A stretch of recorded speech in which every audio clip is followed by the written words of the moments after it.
I pledge allegiance to the flag of the United States of America and to the republic for which it stands, one nation, under God, indivisible, with liberty and justice for all. The prayer today will be offered by the delegate from Cecil County. Thank you, Mr. Speaker. This prayer is adopted from the chaplain, Reverend Patrick Conroy's opening prayer in the United States House of Representatives on 3/4/15. If you could bow your heads. God of the universe, we give you thanks for giving us another day. Lord, you have promised to be with all people wherever they are, whatever their need. We reach out in prayer for the homeless, the poor, those anxious about the future, those who are ill, or those to whom freedom has been denied. Bless the members of this people's house. Inspire them as representatives of the Maryland citizenry to labor for justice and righteousness in our state, nation, and our world, mindful of your concern for those most in need. For all the riches of our human experience, O Lord, we give you thanks. Make us aware of our responsibilities as stewards of your divine gifts, and empower us with your grace to faithfully and earnestly use our talents in ways that bring understanding to our communities, our state, our nation, and peace to every soul. May all we do be done for your greater honor and glory. Amen. Quorum call. Mr. Speaker. The clerk will call the roll. Has everyone recorded their presence?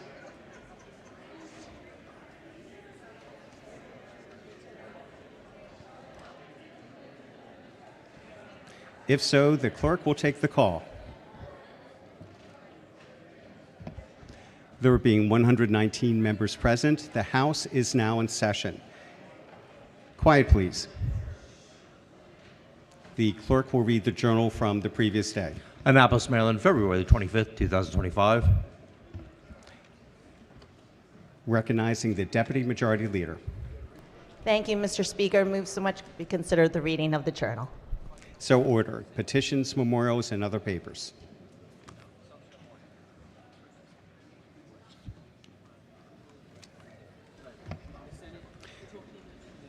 Recognizing the delegate from the Eastern Shore. Thank you, Mr. Speaker. The body, would you all stand up, or not stand up yet, but it is my honor to introduce the Queen Anne's County High School women's varsity soccer team. They won the 2024 2A Maryland Public Secondary Schools Athletic Association State Championship. This is the women's varsity soccer team's first 2A public championship. Representing the championship team are team members Olivia Ryan and Riley Klepper. Please join me in congratulating this dedicated group of women and their achievements, and congratulations to their coach Michael Kern and assistant coach Jeff Anthony.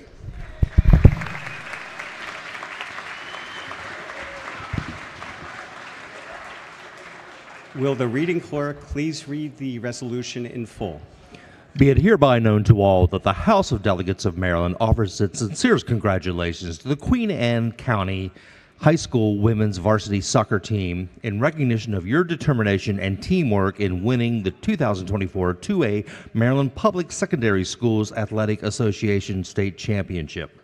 The entire membership extends best wishes on this memorable occasion and directs this resolution to be presented on this 5th day of March 2025.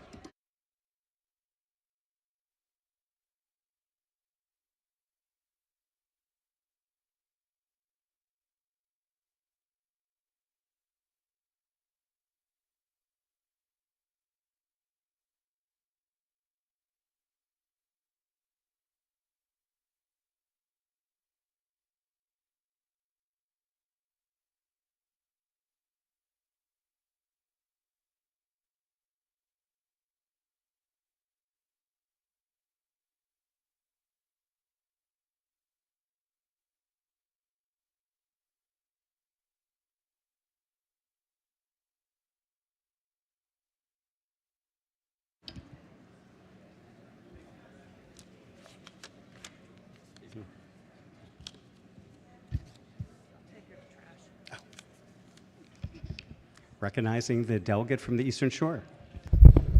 Mr. Speaker, second bite of the apple. Join me in welcoming the Queen Anne's County High School women's varsity wrestling team. They made history at the state wrestling tournament in March of 2024 when the first ever girls wrestling team state champions were crowned. The team had an undefeated season record of 11-0.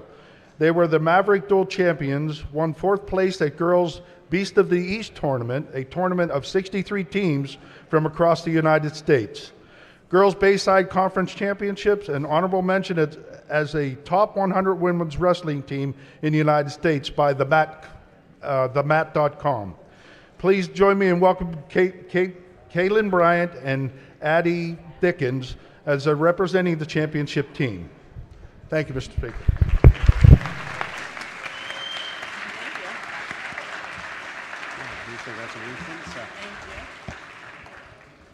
Will the reading clerk please read the resolution in full? Be it hereby known to all that the House of Delegates of Maryland offers its sincerest congratulations to the Queen Anne's County High School women's varsity wrestling team in recognition of your hard work, determination, and teamwork in winning the 2024 2A Maryland Public Secondary Schools Athletic Association State Championship. The entire membership extends best wishes on this memorable occasion and directs this resolution to be presented on this 5th day of March 2025.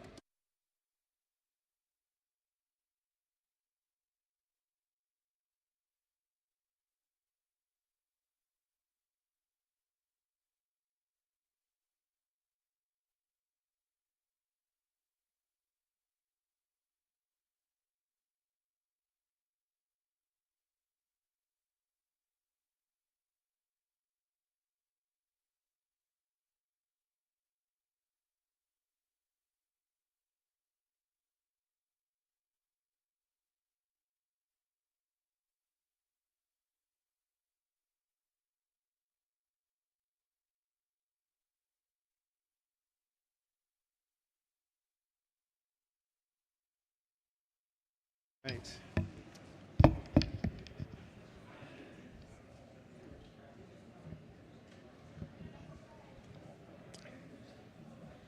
If we could have a little bit more quiet. Thank you. Report of the Committee on Ways and Means number 5. The clerk will read the first bill. House Bill 389, Property Tax Daycare Centers, Child Care Homes, and Child Care Centers. Favorable. The question before the House is the adoption of the favorable report. All in favor signify by saying aye. Opposed, no. The ayes have it. The favorable report is adopted. Are there any amendments to the bill or to its title? Hearing none, the bill is ordered printed for third reading. The clerk will read the next bill. House Bill 415, State Library Agency, Family Literacy Pilot Program, Establishment. Favorable. The question before the House is the adoption of the favorable report. All in favor signify by saying aye. Opposed, no. The ayes have it. The favorable report is adopted. Are there any amendments to the bill or to its title? Hearing none, the bill is ordered printed for third reading. The clerk will read the next bill. House Bill 763, Education, Sexual Abuse, and Assault Awareness and Prevention Program, Human and Sex Trafficking. Favorable. The question before the House is the adoption of the favorable report. All in favor signify by saying aye. Opposed, no. The ayes have it. The favorable report is adopted. Are there any amendments to the bill or to its title? Hearing none, the bill is ordered printed for third reading. The clerk will read the next bill. House Bill 839, Election Law, Provisional Ballots, Nonpartisan Board of Education Contests. Favorable. The question before the House is the adoption of the favorable report. All in favor signify by saying aye. Opposed, no. The ayes have it. The favorable report is adopted. Are there any amendments to the bill or to its title? Hearing none, the bill is ordered printed for third reading.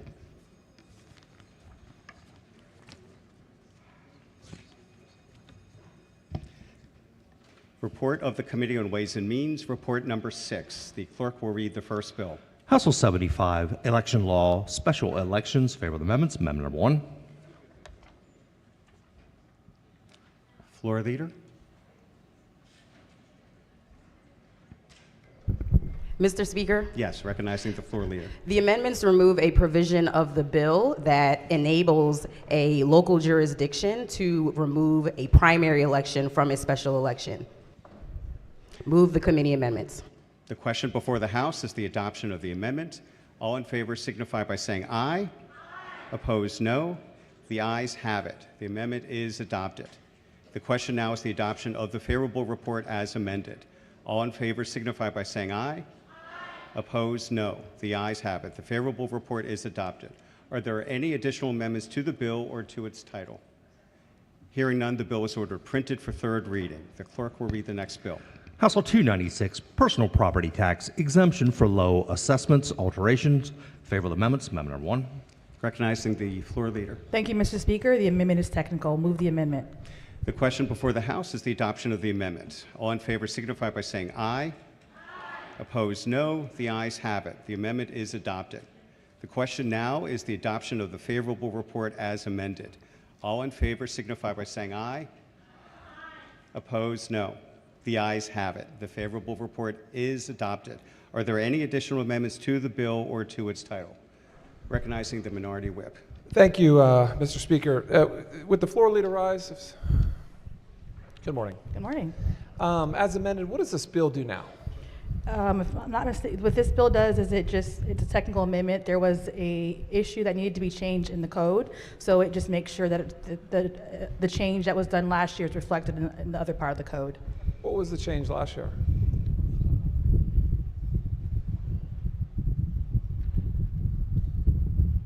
Stand by.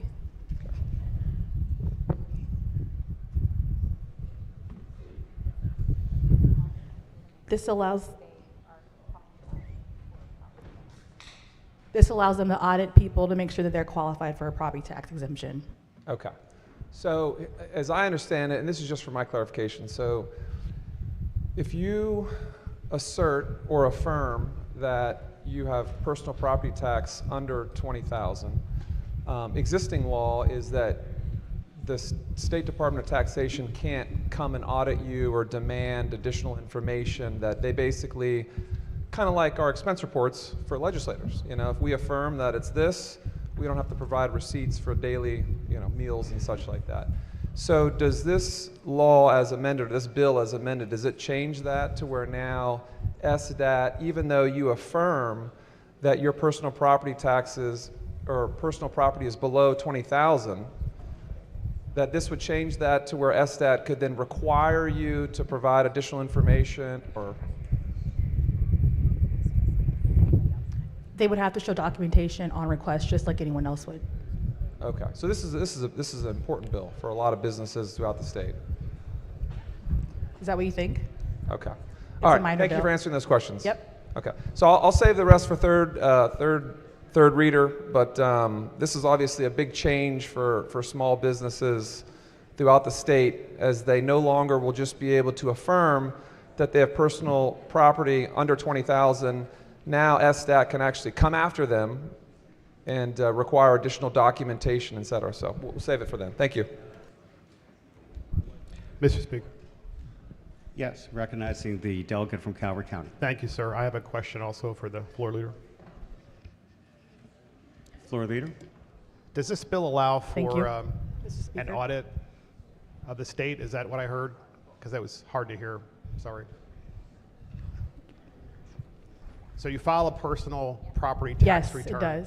as a business. Yes. And then even if you have less than $20,000 of personal property, which looks like that's now being removed, is it? It's not being removed. Okay. And then you could be audited by the state? Would that be SDAT that would audit you? It's just like you can for any other exemption. You have to show proof of documentation But they could audit as if it's requested. Which that's kind of like an audit then, right? You have to show documentation if it's requested. Okay. And why is that? Why is it necessary for small businesses to buy equipment?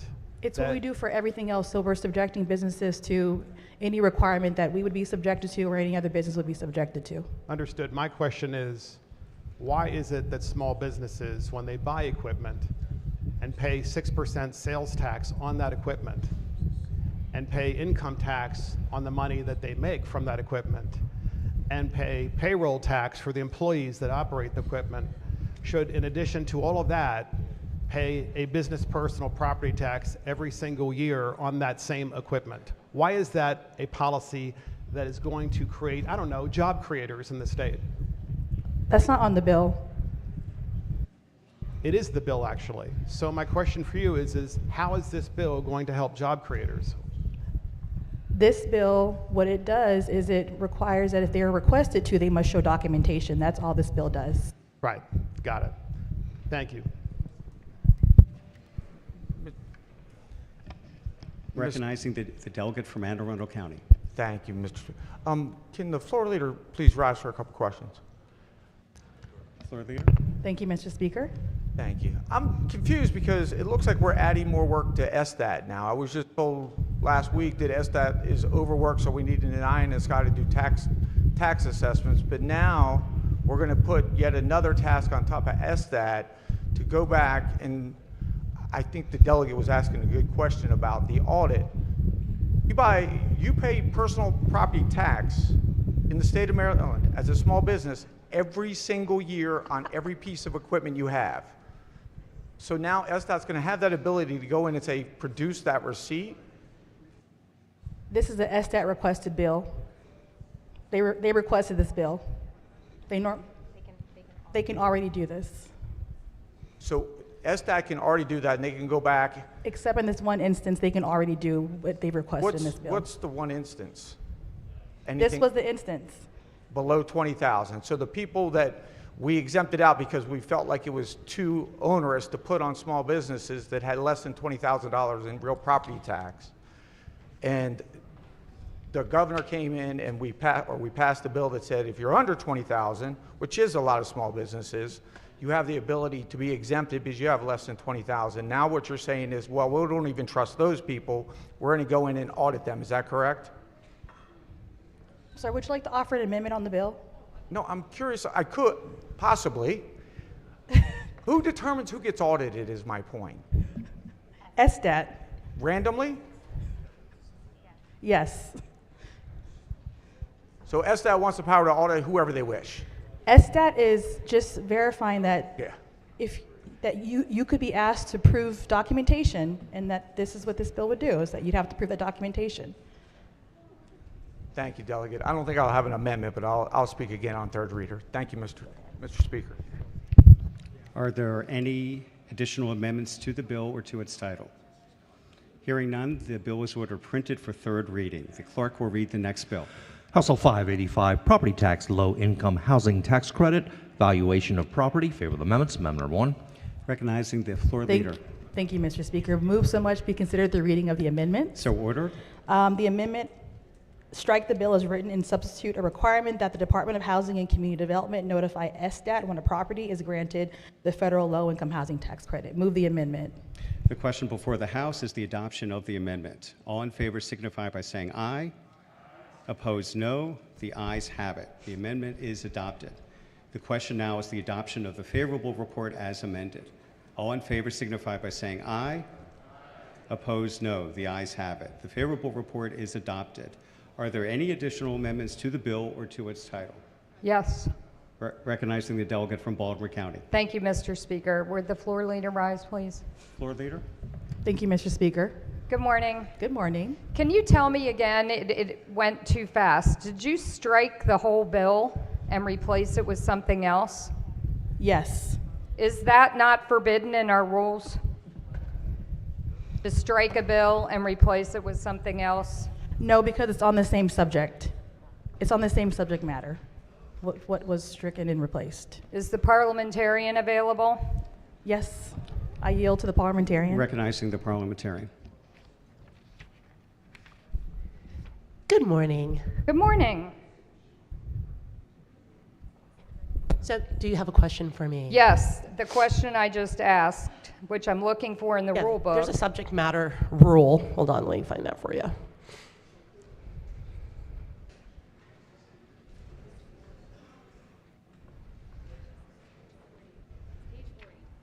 It's on page 40. Yes, I see subject matter, but there is also a rule that forbids us striking a bill and replacing it with something else. So you're saying we can do that if it's in the same subject matter? It has to be the same subject matter. Oh, You good. can't be Okay, wholly thank different. you. We look forward to using that rule. Thank you. Are there any additional amendments to the bill or to its title? Recognizing the delegate from Harford County. Thank you, Mr. Chair. I would just like to make a comment. The Public Safety Committee in Appropriations deals with assessments and taxation, and they have trouble keeping who they have on staff because other surrounding jurisdictions, including Montgomery County, Prince George's County, and Washington, D.C., they train their folks, and then they go to those other jurisdictions. So basically, I'm kind of wondering Speaker, if we're going to be able to deal with this bill. Point of order. We're on second reader on House Bill 585. I'm not quite sure. The delegate is not on the bill. If she is on the bill, I'm sure she could speak, but I don't know what she's talking about, Mr. Speaker. Talking about the practicality of the bill, that if you're going to have these folks audit, they don't have the manpower. Do you have a question for the floor leader? Mr. Speaker. Do you have a question for the floor leader? Delegate from Harford County on the bill. Recognizing the minority leader. Thank you, Mr. Speaker. My colleague from Harford County, I think, very good faith. I think my good friend from Harford County, I think you are talking about the SSTAT bill, which we already passed. And I think the point you're making is absolutely correct for third reader for us to discuss. And I hope that everyone understands a lot of things are happening. A lot of things are moving fast. Everybody gets upset. We watched TV last night. We see a lot of people yelling at each other, a lot of people being sort of snarky. Let's not do that. Let's not do that to each other. Let's be very nice and very civil and very professional and get through our time. And I hope that you bring that point up on third reader on the appropriate bill, and we'll work with you. Thank you. Are there any additional amendments to the bill or to its title? Hearing none, the bill is ordered printed for third reading. The clerk will read the next bill. House Bill 593, Public Libraries Automated External Defibrillator Program, Romano A. Russell Act. Favor of amendments. Amendment number 1. Recognizing the floor leader. Thank you, Mr. Speaker. Move so much be considered the reading of the amendments. So ordered. Amendment number 1 is technical. Amendment number 2 limits the scope of the bill to each branch of a county library system and the Enoch Pratt Free Library, and strikes a requirement that libraries be exempt from the public access automated external defibrillator program, making libraries subject to the program instead. Move the amendments. The question before the House is the adoption of the amendment. All in favor signify by saying aye. Opposed, no. The ayes have it. The amendment is adopted. The question now is the adoption of the favorable report as amended. All in favor signify by saying aye. Opposed, no. The ayes have it. The favorable report is adopted. Are there any additional amendments to the bill or to its title? Hearing none, the bill is ordered printed for third reading.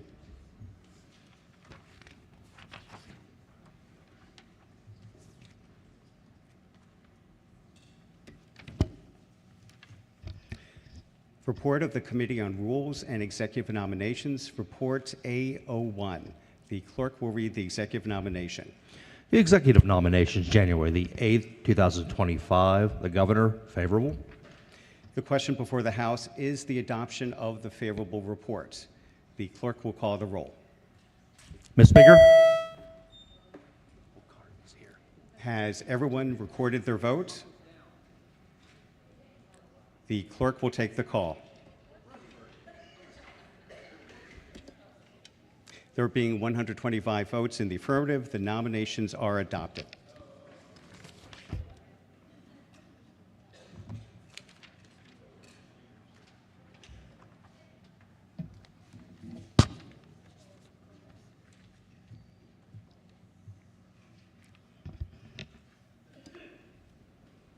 Special order calendar, House Bill 286, recognizing the maker of the motion. Thank you, Mr. Speaker. I just want to thank the committee for accepting the two amendments from the Eastern Shore Land Conservancy and the Rural Maryland Council. So they did address some of the concerns that we had, and I do not have any amendments. Thank you. The clerk will read the bill. House Bill 286, Local Comprehensive Planning and State Economic Growth, Resource Protection, and Planning Policy, Planning Principles. Favorite report is amended and adopted. Are there any additional amendments to the bill or to its title? Hearing none, the bill is ordered printed for third reading.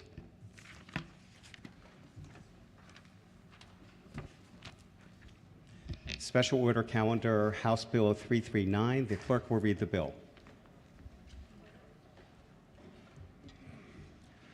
House Bill 339, Real Property Residential Rental Apartments, Air Conditioning Requirements. Favorite report with amended adopted. Recognizing the maker of the motion. Thank you, Mr. Speaker. I have an amendment at the desk. Amendment number 113420/1. Amendment number 1. Be so much be consider the reading of the amendment. So ordered. Thank you, Mr. Speaker. Body, we had a discussion about this bill a little bit yesterday. The implementation of this bill calls for June 1st. The amendment simply states that we'd like to make that October 1st. I did have a discussion with the bill sponsor, also with the floor leader. Love the body to take a look at that, just pushing this back to October 1st for this amendment. Thank you. Recognizing the subcommittee chair. Thank you, Mr. Speaker. Unfortunately, I'm going to ask the body to resist this amendment, and I'm going to be specific in terms of why. That June 1st date is for new construction only. So those units being constructed have an opportunity between now and June 1st to come into compliance. Those units have not yet began construction. This applies June 1st for those units that have not begun construction. I ask the body to resist this amendment. Maker of the motion. Thank you, Mr. Speaker. Body, we talk about fair housing, we talk about workforce housing, we talk about affordable housing, we talk about a lot of different things on the floor that help Marylanders. June 1st is roughly 90 days away. We have developers that are working to get us affordable housing across the state. This bill is going to change all that. It's going to require more cost passed down to the rental units, passed down to the tenants. And that's my concern. They can't plan accordingly with this bill looming 90 days away. So I ask the body, once again, to accept the amendment for October, giving the developers a little bit more time to work on this. Thank you, body. Subcommittee chair. Thank you, Mr. Speaker. And I do appreciate the gentleman's concern. However, I want to reiterate, the permits have not yet been applied for. Therefore, once the permits are applied for, that's what this is for. New construction only. June 1st, that's the date for new construction where permits have not yet been applied for. The developers have ample time to provide for this provision. Again, I ask the body to resist this amendment. Thank you, Mr. Speaker. Mr. Speaker. Maker of the motion. Thank you, Mr. Speaker. Body, the reason we're in a shortage of housing is from a collapse of 2008. Here we are many years later, and we just don't have available housing. Builders have been skeptical to build. Obviously, interest rates are in the 7s. Commercial rates are sometimes in the 10, 12, 15%. When they're evaluating their return on investment, they look at the entire package. This makes a big difference for them, especially when it comes to the major components of housing. I urge the body to look at this and consider extending this. I know some other members would like to speak. Please take a look at this before you vote. Thank you, Mr. Speaker. Mr. Speaker. Recognizing the delegate from Harford and Cecil counties. Thank you, Mr. Speaker, and I appreciate the bill and I appreciate what the bill is seeking to do. My concern is when we're talking about projects, when new construction is taking place, sometimes in many cases, the bank funding, the loans and those things are pre-approved, coming way beforehand based upon the overall P&L of the project, the profit and loss statement. So if you're doing a significant shift in the P&L only 3 months out, even before permits are approved. In many cases, it could undermine funding, it could undermine the project, it could put the project in the red and destroy the project entirely. Now, many new projects are already going to meet the standard because most of these folks are good operators. But with such a short notice, with all the different hardships that we're facing as a state and a nation right now financially, with high interest rates, with a lot of goalposts being moved and a lot of unknowns, and a lot of the risks that banks are taking right now trying to finance some of these projects, on top of regulation and so on and so forth. Something as small as this could very easily turn a project that's been pre-approved by a bank into the red, lose the funding, and when you combine that with some zoning issues we're facing in some jurisdictions, I just believe that the unintended consequences of this, based upon the short 90-day turnaround, will put some projects into the red and will actually have a negative impact on our housing stock and what we're trying to do to solve the housing crisis here in the state. So with that, I support the gentleman's amendment, and thank you, Mr. Speaker. The question before the House is the adoption of the amendment. All in favor signify by saying aye. Opposed, no. The noes have it. The amendment fails. Roll call. The clerk will call the roll. Ms. Speaker?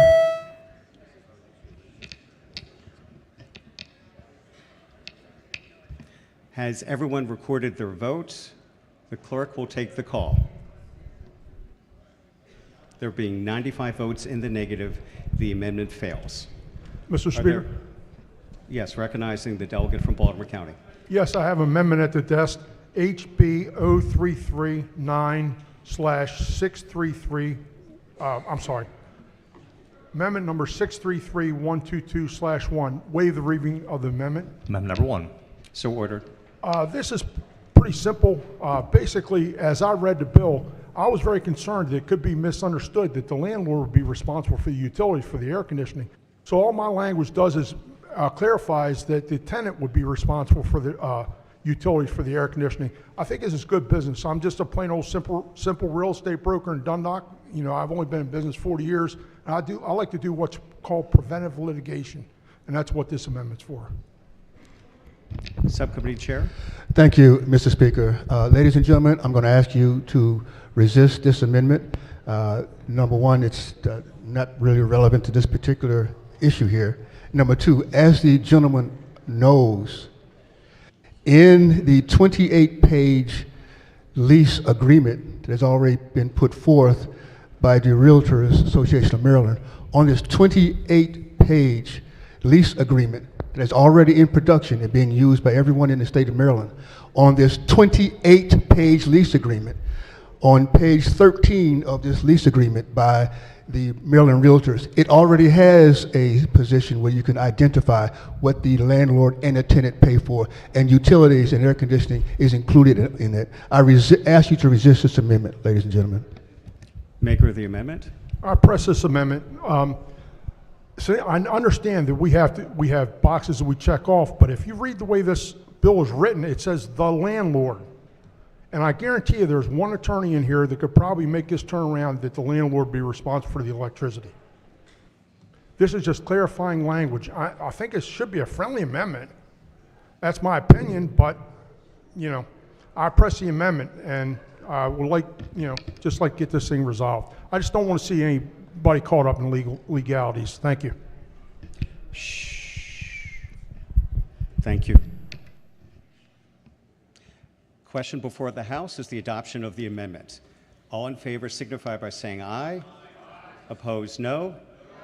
The noes have it. The amendment fails. The clerk will call the roll. Ms. Speaker? Has everyone recorded their votes? The clerk will take the call. There being 95 votes in the negative, the amendment fails. Mr. Speaker? Yes, recognizing. Some questions for the floor leader on the bill. Recognizing Subcommittee Chair. Yes, sir. So I had some questions on reading the bill here. It doesn't make any references to energy efficiency standards. the way that I'm reading the bill is that one way that you could be in compliance, and this would be mostly for old construction where the renovation clause kicks in, is that you could use a window unit air conditioner to satisfy this requirement. Is that accurate? Yes, sir. So, as we know, window units are not graded the same way that a central air system is, whereas they have a SEER rating on a central air unit, but a window unit is extremely less efficient. My concern is that that lower efficiency leads to much higher energy cost for that tenant that's paying that utility bill. So they have a very low cost upfront for the landlord, which is you can buy these at Home Depot or whatever and just stick them in the window. However, because they're so inefficient, they're going to skyrocket the cost of the utility for that renter. So was that concern, vetted by the committee? This bill is relevant to the health and safety of the tenant in providing air conditioning at 80 degrees as measured 3 foot above the floor in the unit. This bill is not relevant to that particular topic that you're discussing. We are, in this particular bill, looking at keeping the tenants safe in hot weather, 80 degrees and above. That's all that this bill does. Right, but if the tenant's broke and they can't pay the utility bill, we're right back where we started. I have a second question on this bill. I don't know if you're aware of this. You had mentioned all of these groups, ASHRAE and the like. I'm a mechanical engineer, so I appreciate that. But did you also take into account that there is a federal mandate that all central air systems in households need to move to what's called the A2L standard in the next 2 years? Because I didn't see any language pertaining to that in the bill. That particular language that you're discussing, again, is not relevant to this particular piece of legislation. I, as well as you, are aware of what you're discussing, but that is not relevant to HB 339. Okay, so there's no references made to efficiency in the bill, and there's no references made to the federal mandate that deals with the A2L refrigerants? No. Thank you. Are there any additional amendments to the bill or to its title? Hearing none, the bill is ordered printed for third reading.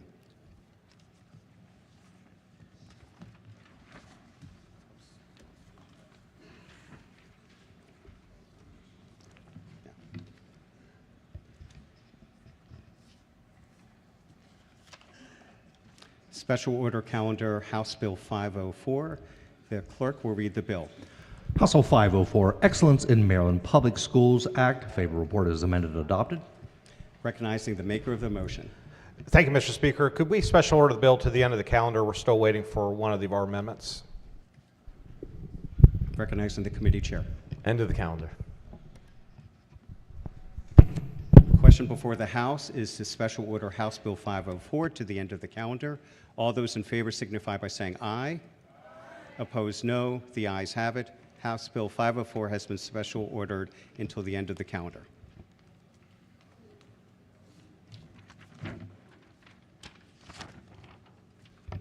Special Order Calendar, House Bill 591. The clerk will read the bill. House Bill 591, Statute of Limitations, Prosecution or Enforcement of Local Consumer Protection Codes. Favorable report adopted. Recognizing the maker of the motion.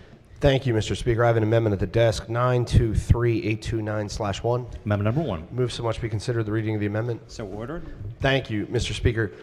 This piece of legislation, and my friend and colleague, we engaged in a little bit of a colloquy the other day about this, and she acknowledged that the bill actually passed the House before. It did not pass the Senate in the same posture. I hesitate to say this, but I think maybe the Senate got it right on some of these issues, and maybe we missed something. And here's why. What the bill does is it essentially extends and changes the definition or the outlook for what the statute of limitations is for localities to bring basically a prosecution or a civil action for enforcement of a local consumer protection code. So here's the way Maryland law typically works.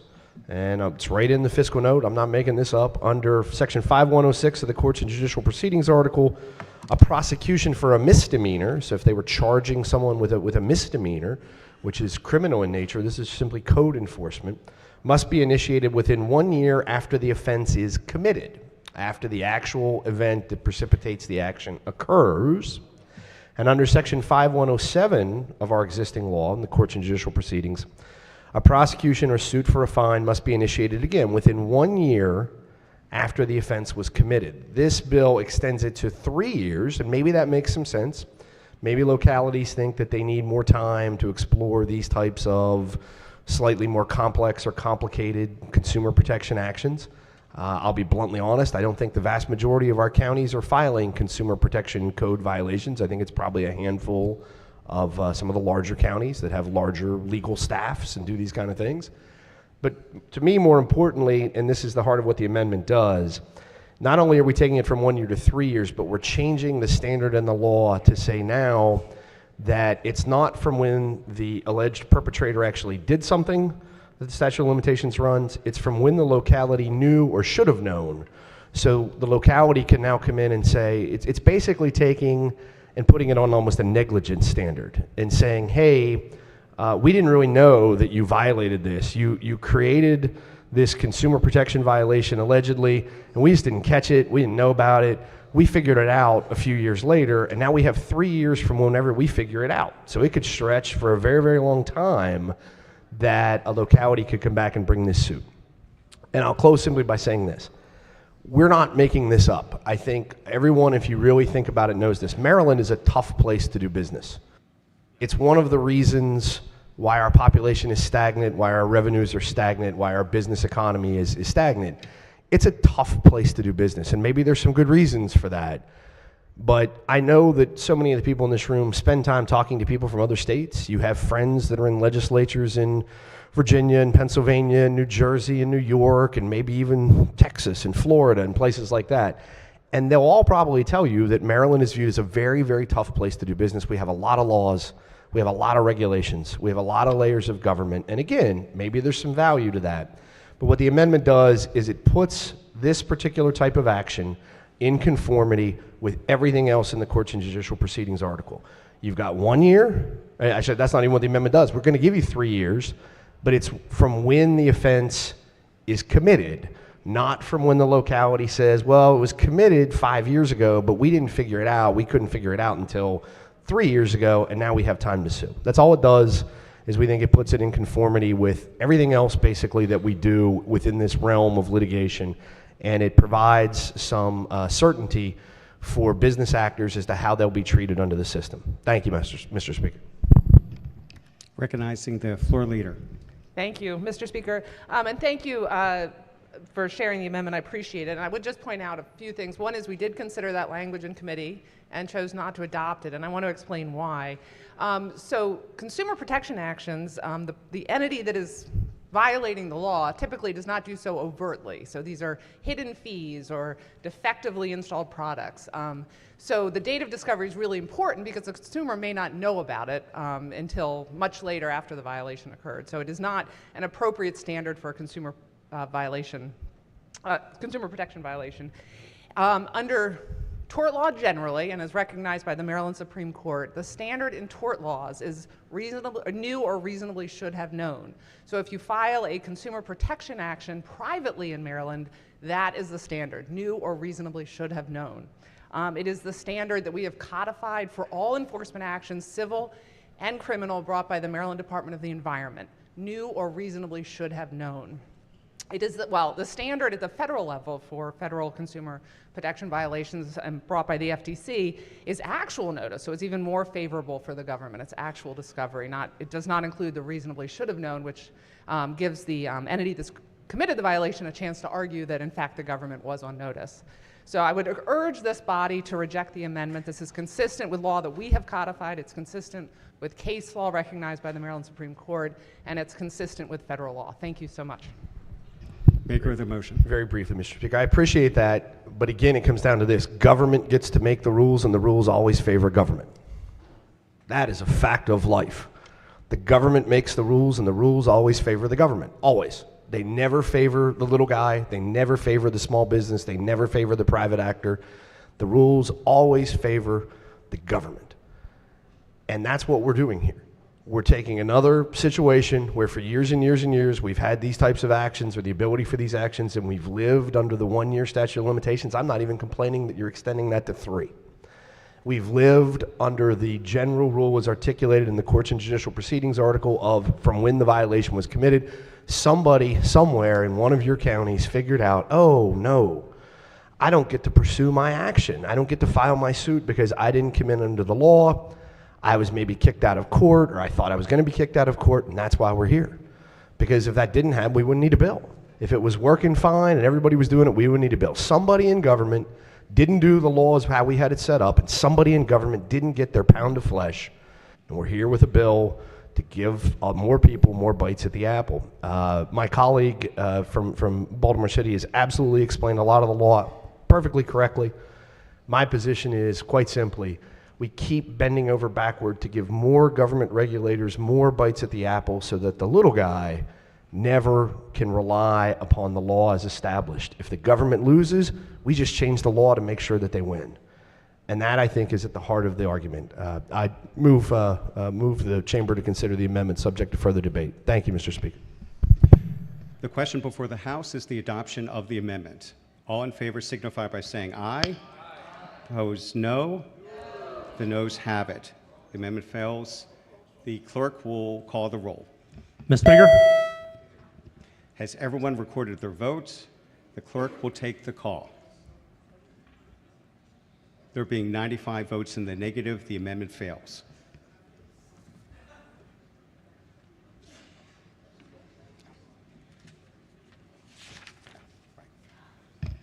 Are there any additional amendments to the bill or to its title?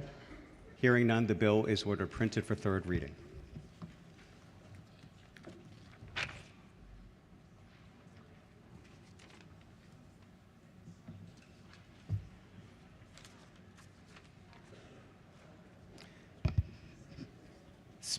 Special order calendar, House Bill 1100. The clerk will read the bill. House Bill 1100, Public Health Equity Dashboard. Favorable board is amended and adopted. Recognizing the maker of the motion. Thank you, Mr. Speaker. I have an amendment at the desk. Amendment number 543325/1. Amendment number 1. So much be considered the reading of the amendment. So ordered. Thank you, Mr. Speaker. Colleagues, we hear often that this is a simple amendment. This truly is a simple amendment. We are adding 2 words to the list of factors that this dashboard is considering. Or actually, it's 3 words, I'm sorry. Body mass index. And this is already something that the department is tracking, so it's not asking them to do something else here that they're not already able to do. I believe that this is a friendly amendment, and I think it would improve how this dashboard will function, because we all know that weight is a factor that leads to many long-term chronic illnesses, whether it be cancer, cardiovascular disease, joint health, even mental health, right? Sometimes I wake up in the morning, I look at the scale, and I'm not too happy with what I see there. So it can affect all those things. So I would encourage the body to support this amendment. Floor leader. Thank you, Mr. Speaker, and thank you to the good delegate for the discussion. I did confirm with the department that they do in fact collect this data. It would not create an additional burden. It would not create an additional fiscal impact, and it is consistent with the intent of the dashboard. So we do see this, and we are happy to accept it as a friendly amendment. The question before the House is the adoption of the amendment. All in favor signify by saying aye. Opposed, no. The ayes have it. Are there any additional amendments to the bill or to its title? Hearing none, the bill is ordered printed for third reading.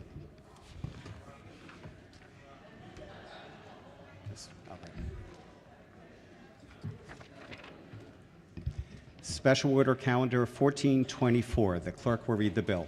House Bill 1424, Catastrophic Event Account and Federal Government Shutdown Employee Assistance Loan Fund, alterations, Protect Our Federal Workers Act. Favorable report is amended and adopted. Recognizing the maker of the motion. Thank you, Mr. Speaker. I have an amendment at the desk, 883624/1. Amendment number 1. Move so much be considered the reading of the amendment. So ordered. And thank you.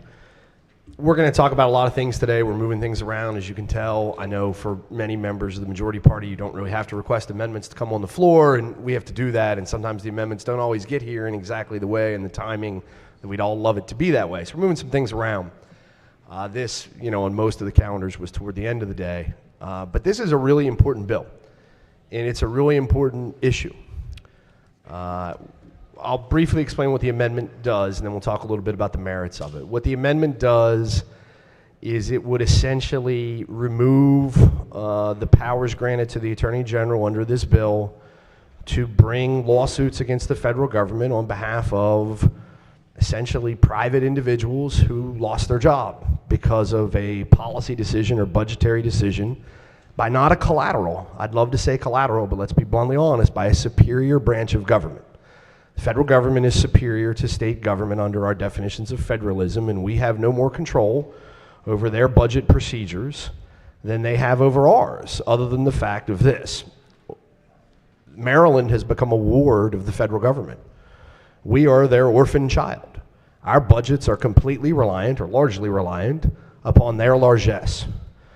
Our economy has become very, very reliant upon their being a major employer throughout the central regions of Maryland, many regions of Maryland. There are counties of this state, both red and blue, who rely very, very heavily on federal employees and whose private sector economy is very hollow. And without those federal jobs, Maryland doesn't look so good. We all want Maryland to be the best.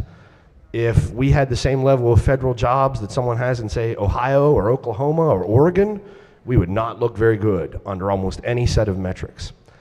What the amendment does is, I believe the committee made a decision in light of, I hope I'm getting this right, DOGE. I don't really, pronounce a lot of these funny words. This effort that is going on that is resulting in very significant displacement of federal workers and changes to federal budgets.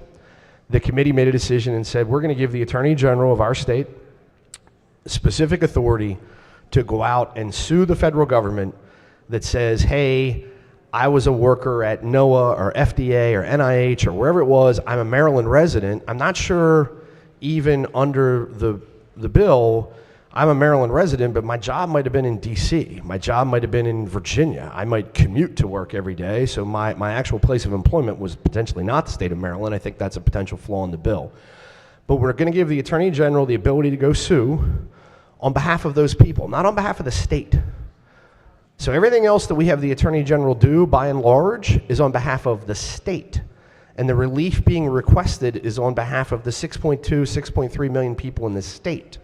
But the state doesn't have a right to enforce the employment and labor laws of the federal government on behalf of private individuals. We want to give the Attorney General, I'm going to bet you money, and I'm not going to bet a lot because there's 140 of you and only one of me, but maybe I'll put $1 up individually against each of you that if we do this and the Attorney General brings suit, some court somewhere will say, nope, you can't do that. Just like they do with a lot of the bills we pass in here, some court somewhere will say, nope, you don't have the ability to do that.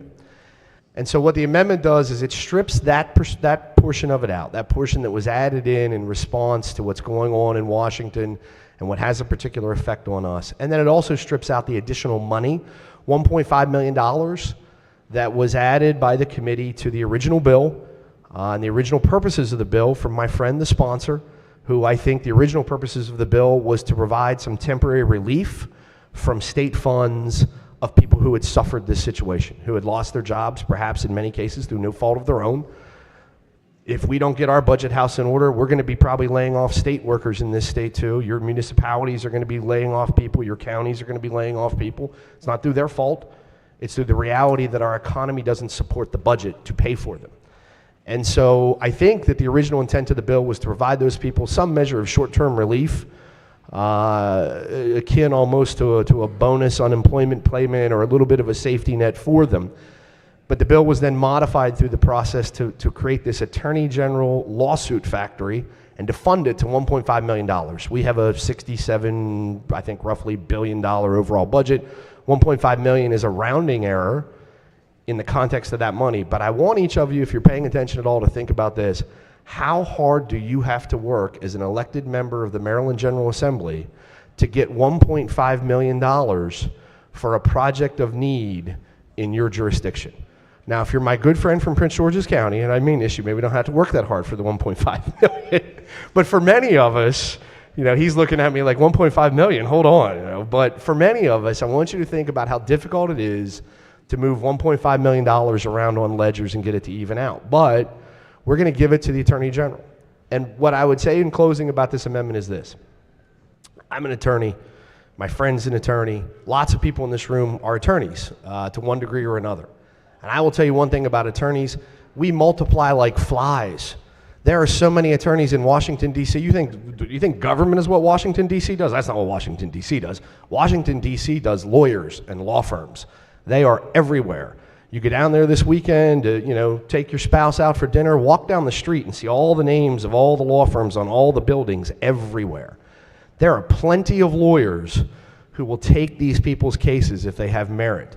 They will take them on a contingency basis. They will take them through a pro bono law firm. They will take them through a variety of public interest law groups.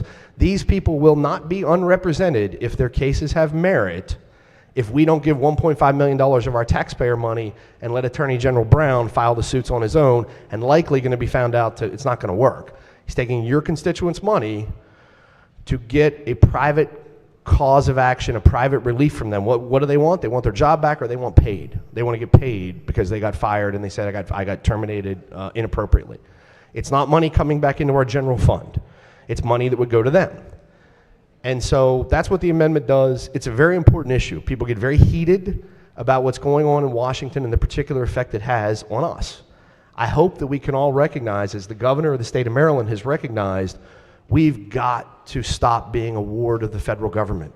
We have got to stop having a heart attack every time the federal government changes. Because I got news for you. The federal government is not Maryland's government.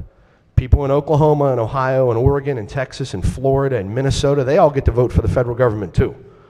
They all get to decide. And when they go vote, whether it's for president or for Congress or whatever it is, they're not worried about the impact of their vote on the economy of Maryland. That's not what they care about. That's not what people are doing. We cannot control this, and we cannot make ourselves so dependent that we will have this ever-expansive federal government. It's the only way we can make it here in Maryland. We've got to change. It's going to be hard. It's going to take time. But the amendment very simply says, save your $1.5 million and let these folks, particularly those that really have a legitimate cause of action, let them go get legitimate lawyers. There are tons of them. There are tons of them that will be happy to take this case. Believe me, the Trump administration is going to be sued more than anyone can ever imagine. That's what people do. There are literally hundreds and hundreds of lawsuits now. There will be hundreds and hundreds more. We do not need to do this step in order to enforce things that people would like to see enforced. Thank you, Mr. Speaker. Floor leader. Thank you, Mr. Speaker. First, I just want to say, woo.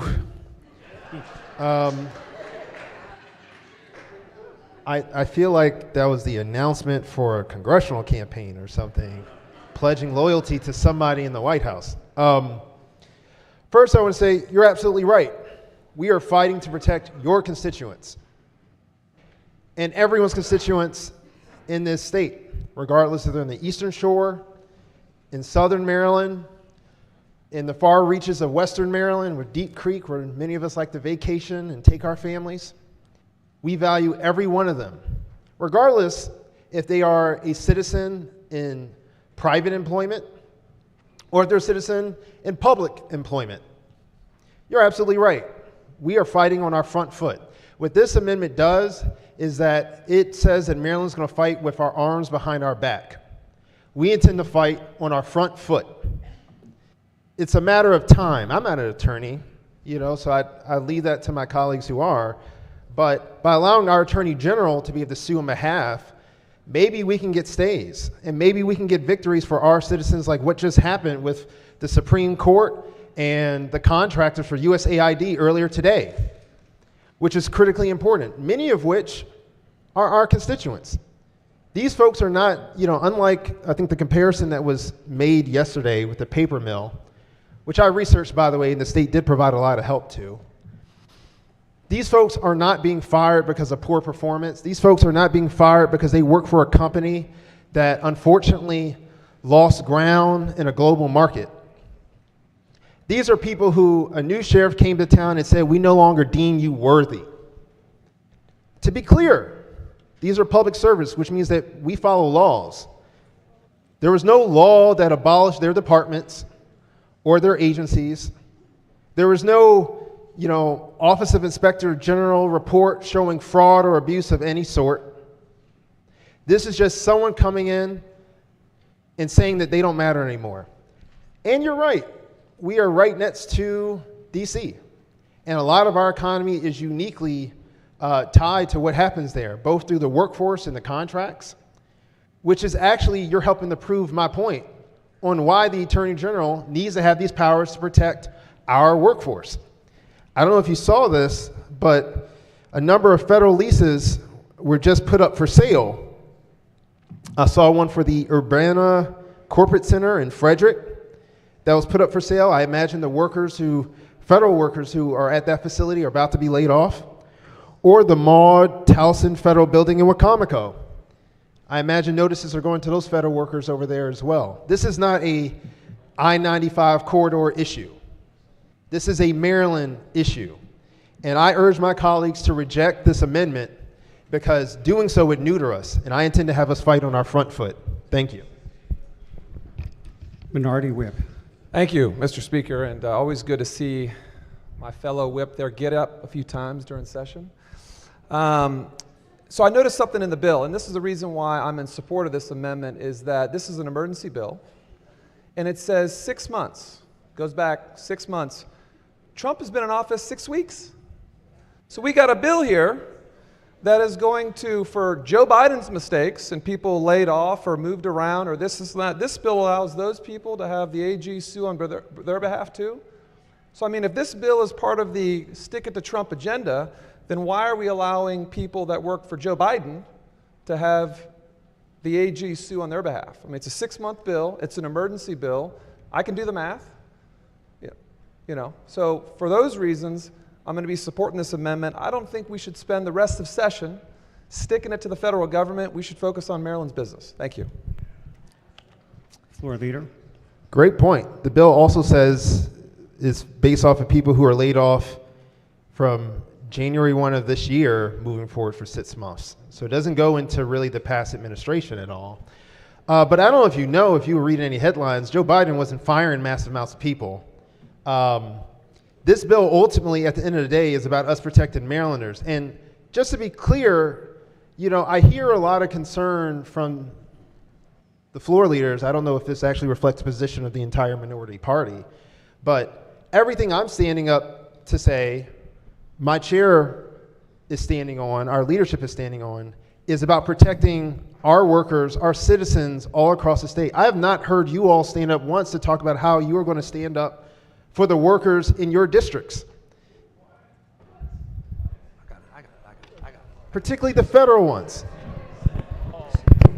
Hey, Mr. Speaker, we're more than willing to stand up for our citizens here. If the majority whip would like us to talk, let's go. Excuse me, please ask to be recognized. It's fine. Does the delegate from Anne Arundel County wish to be recognized? Yeah, sure. Southern Maryland. Thank you, Mr. Speaker. Those were disparaging marks for the minority party in this chamber. We've been talking ad nauseum the last 5 years for the business environment that the majority party has created in this state. We've been lied to consistently.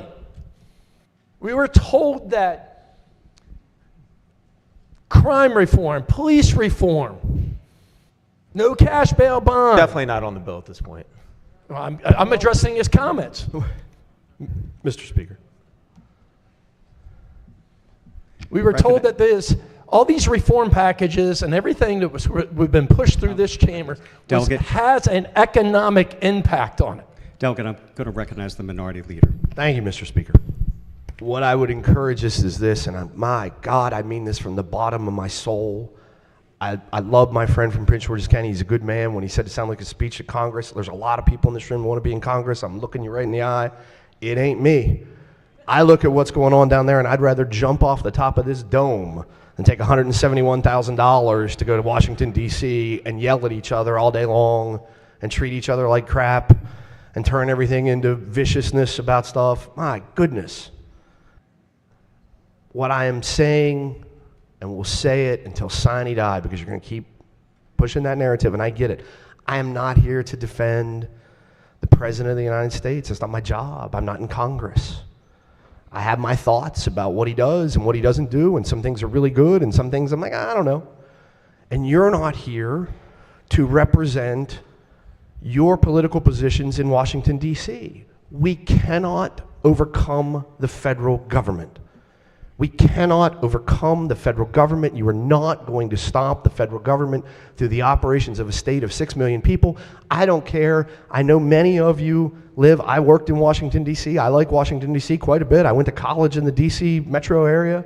I know many of you live a few miles from D.C. and you think you're in D.C., but you're not.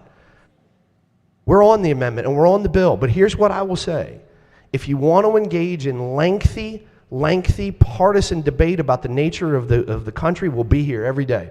Pack a lunch, pack a dinner, pack a midnight snack. We'll be here every day. If you want to talk about, do you think that it makes sense for the state taxpayers of Maryland to take $1.5 million of their hard-earned money, hire more attorneys to file lawsuits that could already be filed? And I appreciate my friend, but when he says we're here, we're going to protect our people, why are our people only federal government workers? It's not a contractor. When we say, is the Attorney General of Virginia, they're losing a lot of federal jobs. Is he or she, are they filing these things again? No. Is the Attorney General of California, I bet you California, because it's so much bigger than us, has almost as many government workers as what we do, probably more. Are they doing that in California? No, we're doing it. And that's all I'm suggesting, and I hope that people can stay within that bounds. It's not about impugning people's motives. We're not here to debate like we're in Congress whether Doge is good or Doge is bad.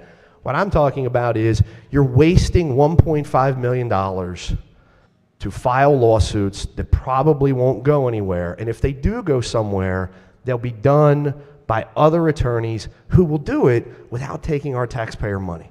And if you're going to do this for everybody who loses their job and says, Attorney General Brown is here to fight for every one of your constituents that loses your job, 730 people lost their job. Know why? Because we made it so damn hard to keep that plan alive that they closed it.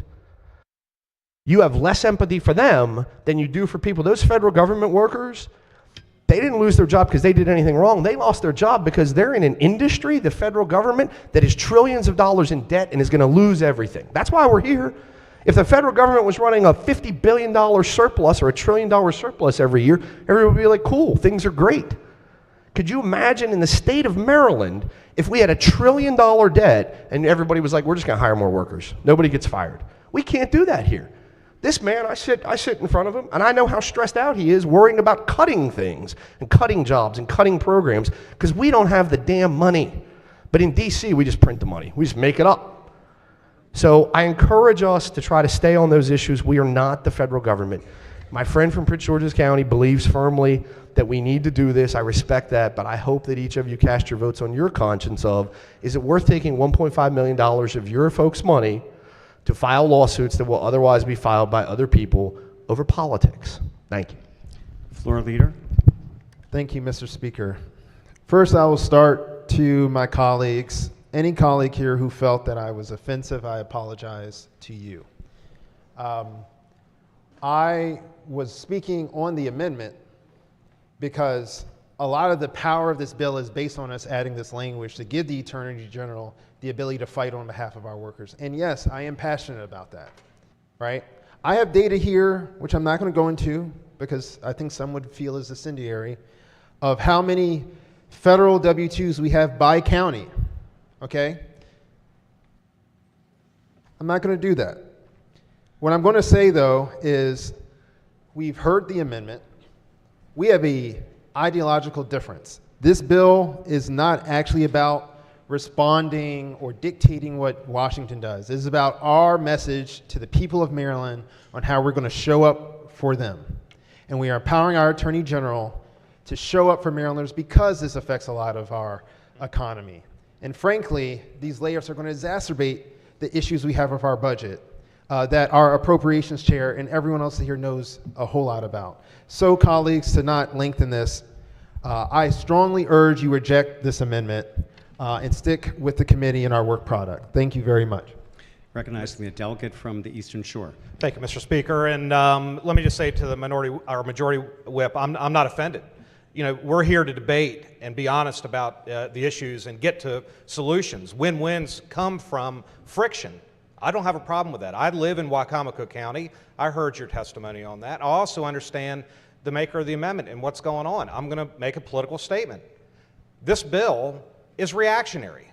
It is reactionary by definition. Front foot, if you want to talk about being front-footed as a state of Maryland, what happened when Michael Bush and Mike Miller convened the Augustine Commission well over 10 years ago to talk about our economic competitiveness as our state. And that Augustine Commission went into length over how we are heavily dependent on federal employment, federal jobs, federal contractors, and that we as a state have a weakness. That's a SWOT analysis: strengths, weaknesses, opportunities, threats. What are our strengths? There are many. What are our weaknesses? We're located right next door to Washington, D.C. Where is that threat? The threat is it might turn us into a state that doesn't have money because we don't have payroll taxes, we don't have corporate income taxes coming in. I'm going to exhale for a minute, because what I'm really meaning to say to you is that for 10 years, the minority party has been echoing the Augustine Commission at every opportunity that we could. What did we actually adopt that was in the Augustine Commission? A few sunset extensions of tax credits. We reorganized DBED and created a Department of Commerce, which I think is a great policy. But I can tell you the other thing that we didn't take on, that we should have and could have taken on, had to do with tax policy. And I guarantee you this, the minority party regularly talks about the effect of taxes on people's checkbook. It also affects the willingness of employers to locate in the state of Maryland. And so when we talk about what the Augustine Commission was saying and doing, it was saying that we need to increase and improve our entrepreneurial ecosystem in our state to make sure that the strength of our state is in the private sector so we can be ready for when, guess what? The federal government has $35 trillion in debt. We are out of money. Did we see that coming? Mike Miller and Mike Bush saw it coming. Norm Augustine saw it coming. Derek Davis was on that, saw it coming, and spoke to it and said to the legislature, here are the best practices.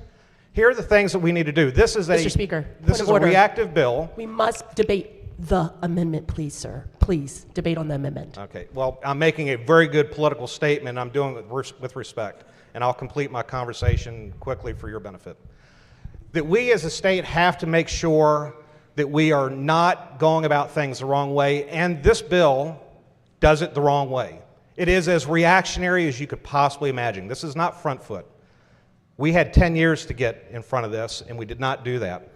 Mr. Speaker, I'm going to support the amendment, not because I'm angry about having a political discourse, but because I believe that the legislature needs to react and respond accordingly to the issues that are in front of us. Sending the Attorney General not only sends the wrong message to Washington, D.C., it sends the wrong message to the workers who, at the end of the day, need to find employment elsewhere if it happens. And by the way, the state of Maryland can and should be part of that solution. I'd recommend taking a look at the Augustine Commission to talk about how the legislature can take positive steps in that regard. Thank you. Mr. Speaker. Here. Recognizing the chairman. Thank you, Mr. Speaker. Let me look. Reactionary. We can't fight the federal government. We shouldn't even try. Let's just level set on this amendment for just 1 minute. The President of the United States, in our estimation, is taking illegal action. Okay? We believe that he's taking illegal action. And we believe it adversely affects Marylanders. I believe every Marylander, the gentleman from the Eastern Shore, I believe you care about your constituents. I believe you care about your workers. All right? I believe that. So do we. And when the federal government takes adverse actions that is illegal, that adversely affects Marylanders, you're damn right we're going to fight. And we might not beat the federal government, but we're going to fight them. And our constituents who are hurting, who are losing their jobs, not just the federal workers, but the workers who are going to have the ancillary effects of that as it flows through the budget, should know today the Maryland legislature is going to stand here and fight for you. I oppose the amendment. Mr. Speaker. Delegate from Anne Arundel County. Thank you, Mr. Speaker. I stand in support of this amendment. I'm just going to offer some perspective. We'll take a little bit of emotion out. I know my colleague came in with me. He's younger, better looking, but I'm going to give him just a little bit of historical perspective. No. From Prince George's County. The better looking one up there. No, yes.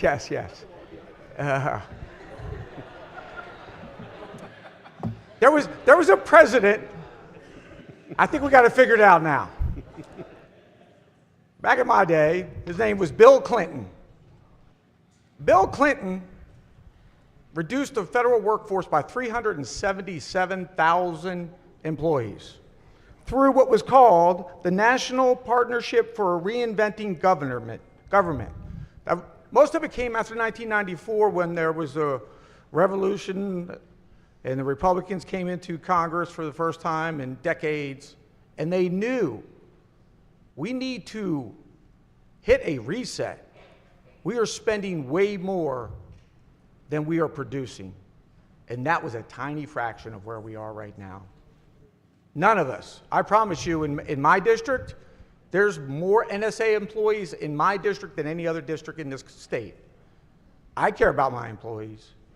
I don't want anybody losing their job unjustly. But there's a time when we have to be adults, look around and say we need to gut out waste, fraud, and abuse. We're here now because we're bankrupting our children and our grandchildren. Most people don't even understand what $1 trillion is. I think everybody has great intentions, even on this bill, because they want to protect people. I just think it's a horrible step in the wrong direction, and we can't just have a bill thrown up every time somebody, unfortunately, gets let go because of budgetary constraints. And with that, I would support this amendment. Thank you, Mr. Speaker. Recognizing the floor leader. Thank you, Mr. Speaker. I think we've had a lot of conversation on this and a lot of business to get to. But in closing, I want to say the reason this bill is brought is because of, and my chair said it best, illegal action. I actually think your reference to the Clinton administration was apt. They had a process. People could petition on that process. There was public comment and engagement that took a while. There was an act of Congress related to that. All that is tied to a real process that we could foresee coming. A state like Maryland that would have to respond to that could see it coming.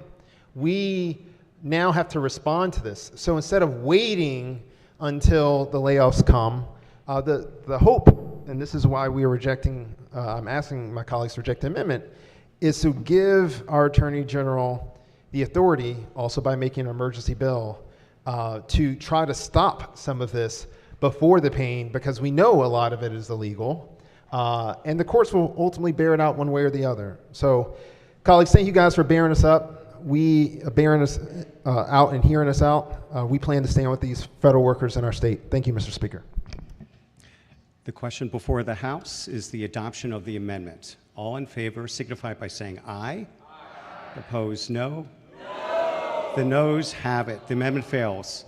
The clerk will call the roll. Ms. Speaker? Has everyone recorded their vote? Mr. Speaker. Recognizing the delegate from Anne Arundel County. Mr. Speaker, to explain my vote. At 22 years old, I was laid off when I was working in the corporate world.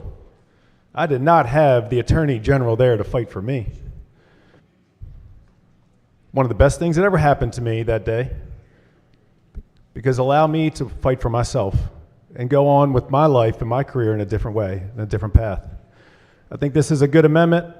I support it, and I'm green. Thank you, Mr. Speaker. The clerk will take the call. There are being 97 votes in the negative, the amendment fails.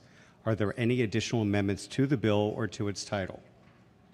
Hearing none, the bill is ordered printed for third reading.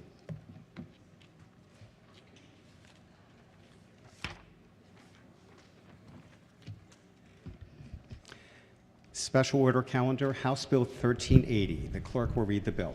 House Bill 1380, healthcare facilities, hospitals, and freestanding birthing centers, perinatal care standards. Favorite word is amended and adopted.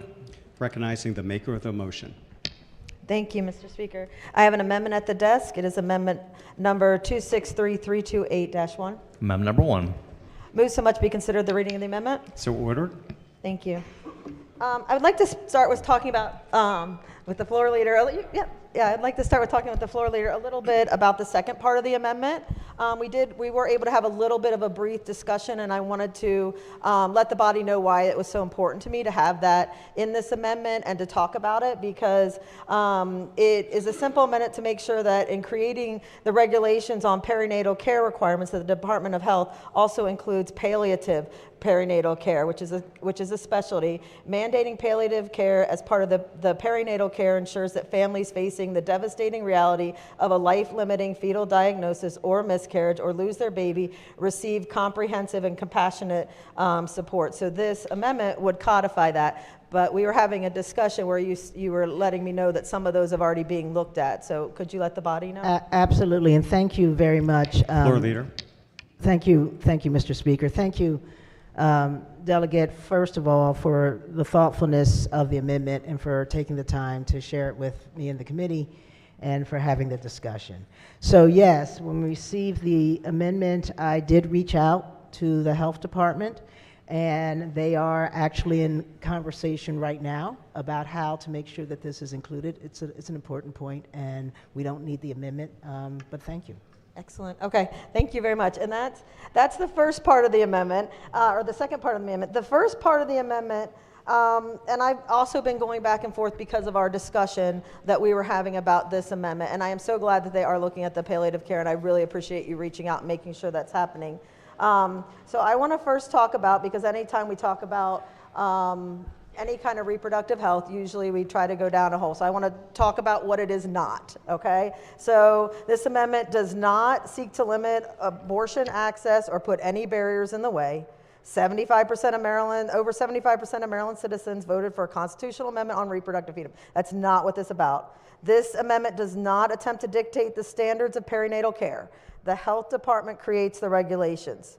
It would just mandate that reproductive health centers also have standards set for perinatal care in order to make sure all women have the comprehensive care they deserve, no matter what procedure they are having. So the amendment was to codify that any clinic providing reproductive health services have some sort of minimum prenatal care, especially if they are providing any services and testing. Many may think that freestanding birthing clinics do not necessarily include clinics like Planned Parenthood. However, if you are clarifying that they would be covered under this category for the Department of Health to set these minimum standards, then I would withdraw my amendment.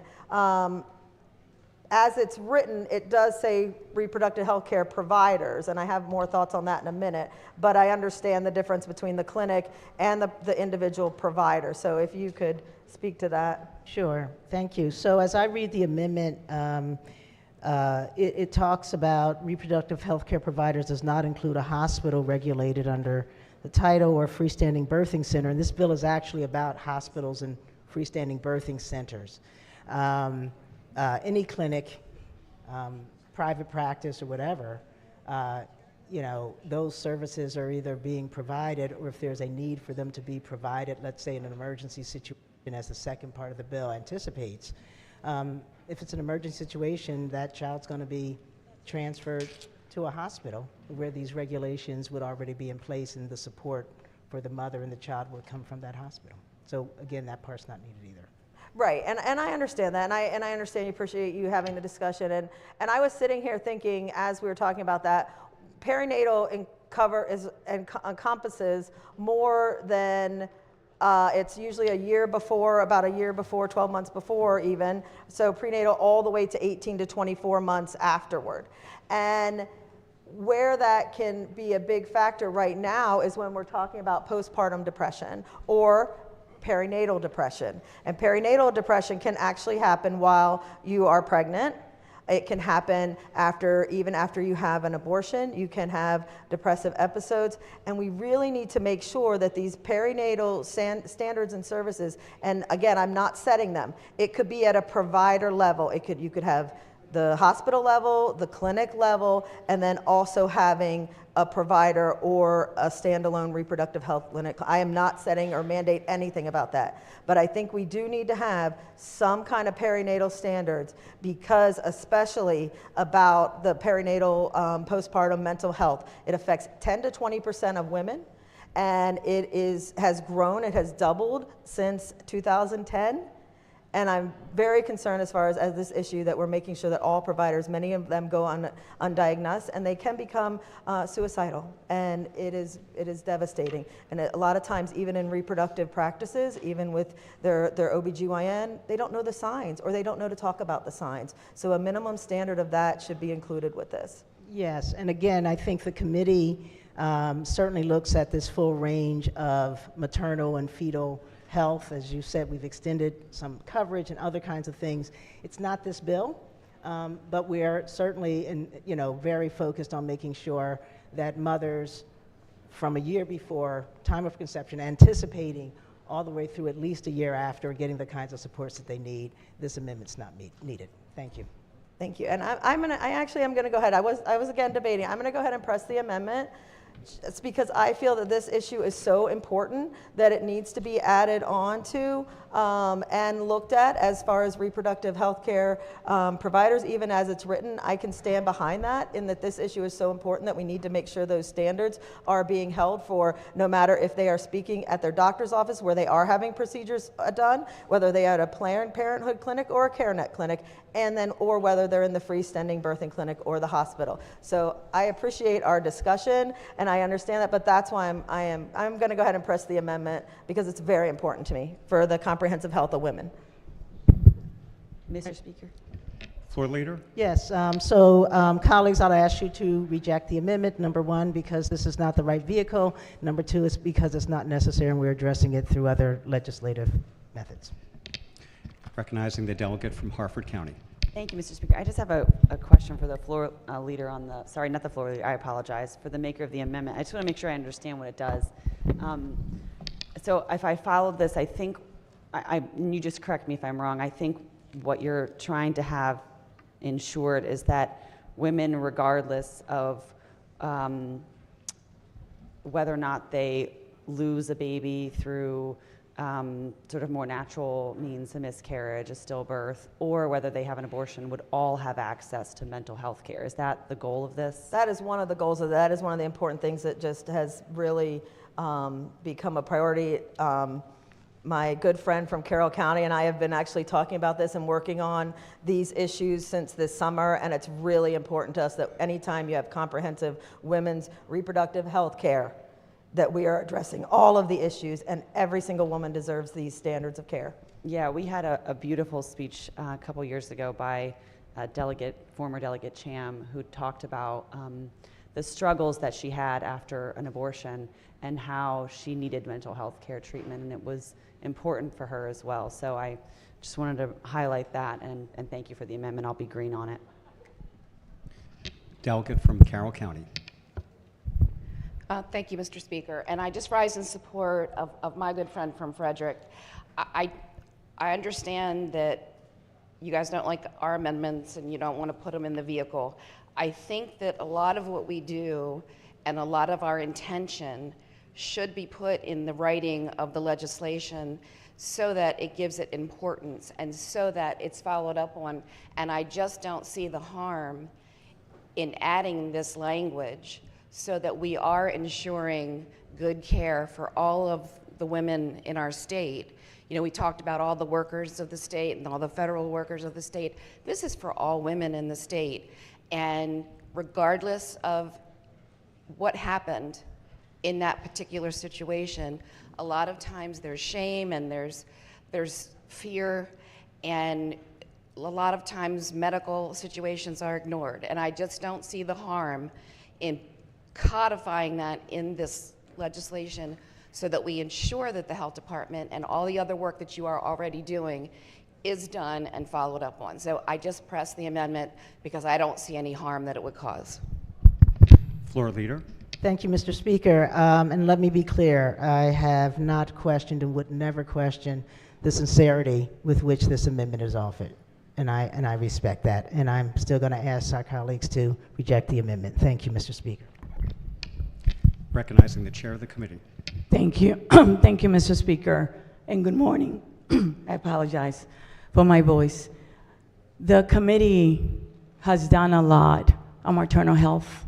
I want to just get up to review some of the things that I believe a lot of us voted for it. Perhaps you voted for it as well. Last year,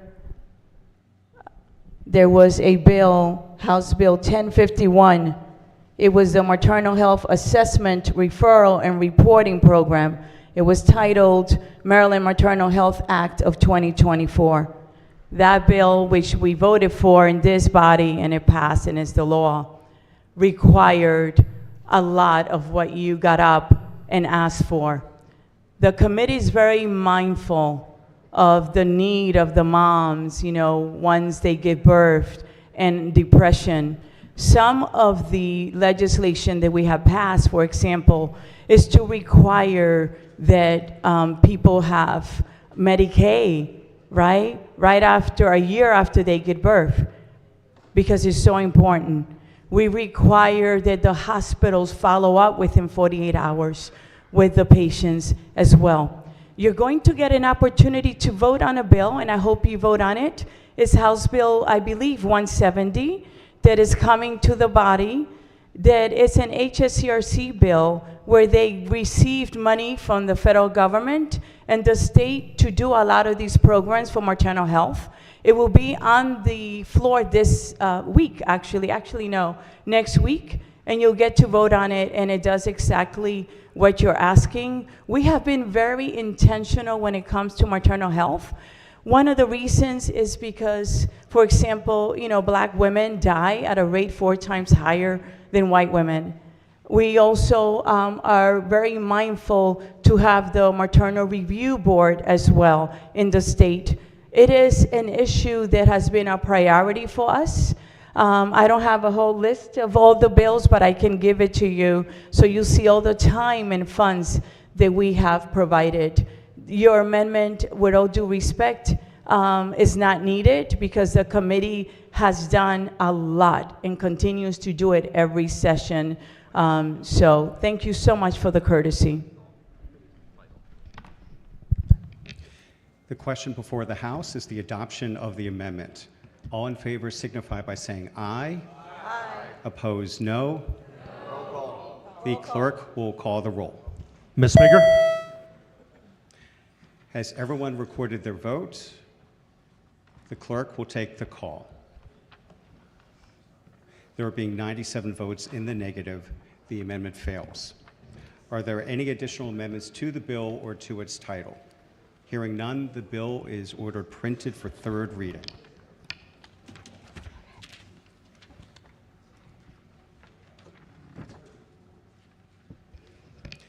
Special Order Calendar House Bill 1018. The clerk will read the bill. House Bill 1018, Financial Institutions, Conventional Home Mortgage Loans, Assumption and Required Disclosures. Favor report adopted. Recognizing the maker of the motion. Thank you, Mr. Speaker. I have an amendment at the desk. Amendment 833926-1. Amendment number 1. So we're going to talk about something a little bit less exciting just for a couple minutes, and that's going to be mortgages. So hopefully we can, thank you, appreciate that. So hopefully this will be a little bit less exciting of a debate and much more brief than our previous debates. So the bill itself, I'm a big fan of. I think the bill and what it seeks to do is going to solve a lot of problems and help to defuse a lot of issues when people are going through divorces and divorce decrees. Anyone who's gone through this knows these things get very heated. There's only one piece of the bill that I have concern with, and that's the retroactivity part, where it says, the concern is, and I don't want to belabor the point because we've been debating a lot today, is the ability to retroactively affect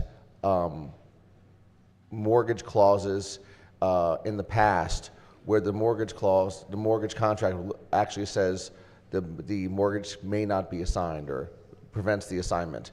My concern is the retroactive portion of this may undermine existing contracts when it comes to the assignment clause on these mortgages going back many, many years. I think that could cause some unintended consequences, and there's some question of the constitutionality of passing law to retroactively affect existing contracts. So all my amendment does is strictly strike the retroactive portion of the bill, and I move the amendment. Mr. Speaker? The floor leader. Thank you, Mr. Speaker. And I want to thank the good delegate for coming this morning to speak on the amendment. I do want to highlight a couple things that are very important. On September 9th, there was a letter sent from the Attorney General, and I want to read it verbatim. In my view, retroactive application of such a requirement is likely allowable to the event that the state's action addresses a significant and legitimate public purpose. In this instance, a public policy decision to allow the transferee in a valid divorce settlement the opportunity to retain their home under existing mortgage terms. So again, that is very clear that it is allowed. Also, the retroactive portion does not represent a substantial impairment of an existing contract because it does not substantially impair existing mortgage contracts because there's significant and legitimate public purpose, as we stated. In this case, the state has a significant and legitimate public purpose in officially implementing court orders and ensuring that divorce decrees are carried out seamlessly. To be clear, 65% of mortgages right now, VA, FHA, are already assumable. There are mortgage companies that are allowing the other piece, but it's unclear, and this bill clears that up. Also, to the gentleman's point, since the assumption only occurs as a part of granting a divorce decree, there will be no reason to relitigate anything because the judge already made the order. So in my opinion, I'd ask that the stay with the committee's work and reject this amendment. And I want to be absolutely clear, the reason why I brought this bill, we had a constituent who called 4 times and was unable to get a assumable mortgage. And to me, we need to keep people in their homes, whether it's retrospective or prospective, and that's what this bill does. Thank you. The question before the House is the adoption of the amendment. All in favor signify by saying aye. Aye.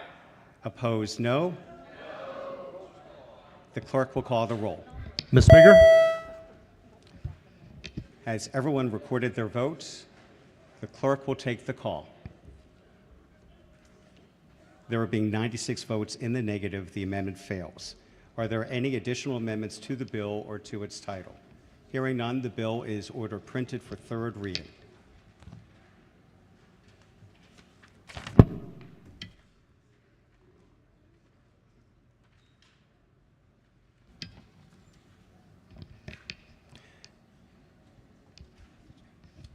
Special order calendar. The clerk will read the bill. House Bill 504, Excellence in Maryland Public Schools Act. Favor report is amended, adopted. Maker of the motion.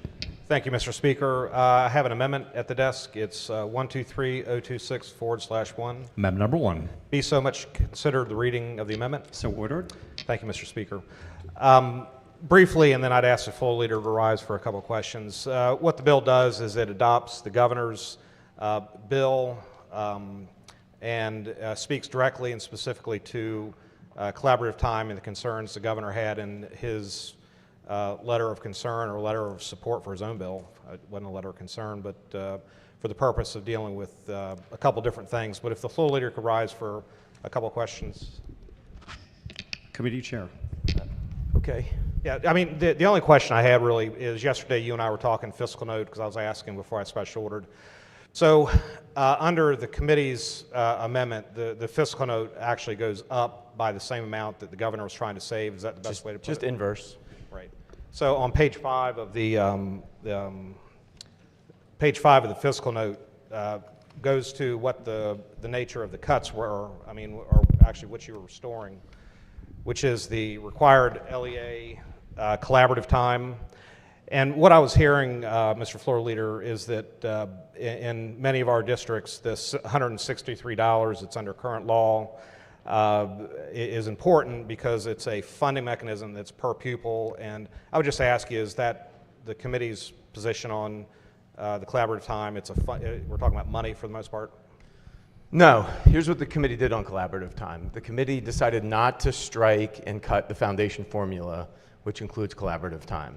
The committee did recognize that there is a teacher shortage issue and did pause collaborative time for this year and this year only to give us time to see if some of the policies in the governor's bill that help with the teacher recruitment can work.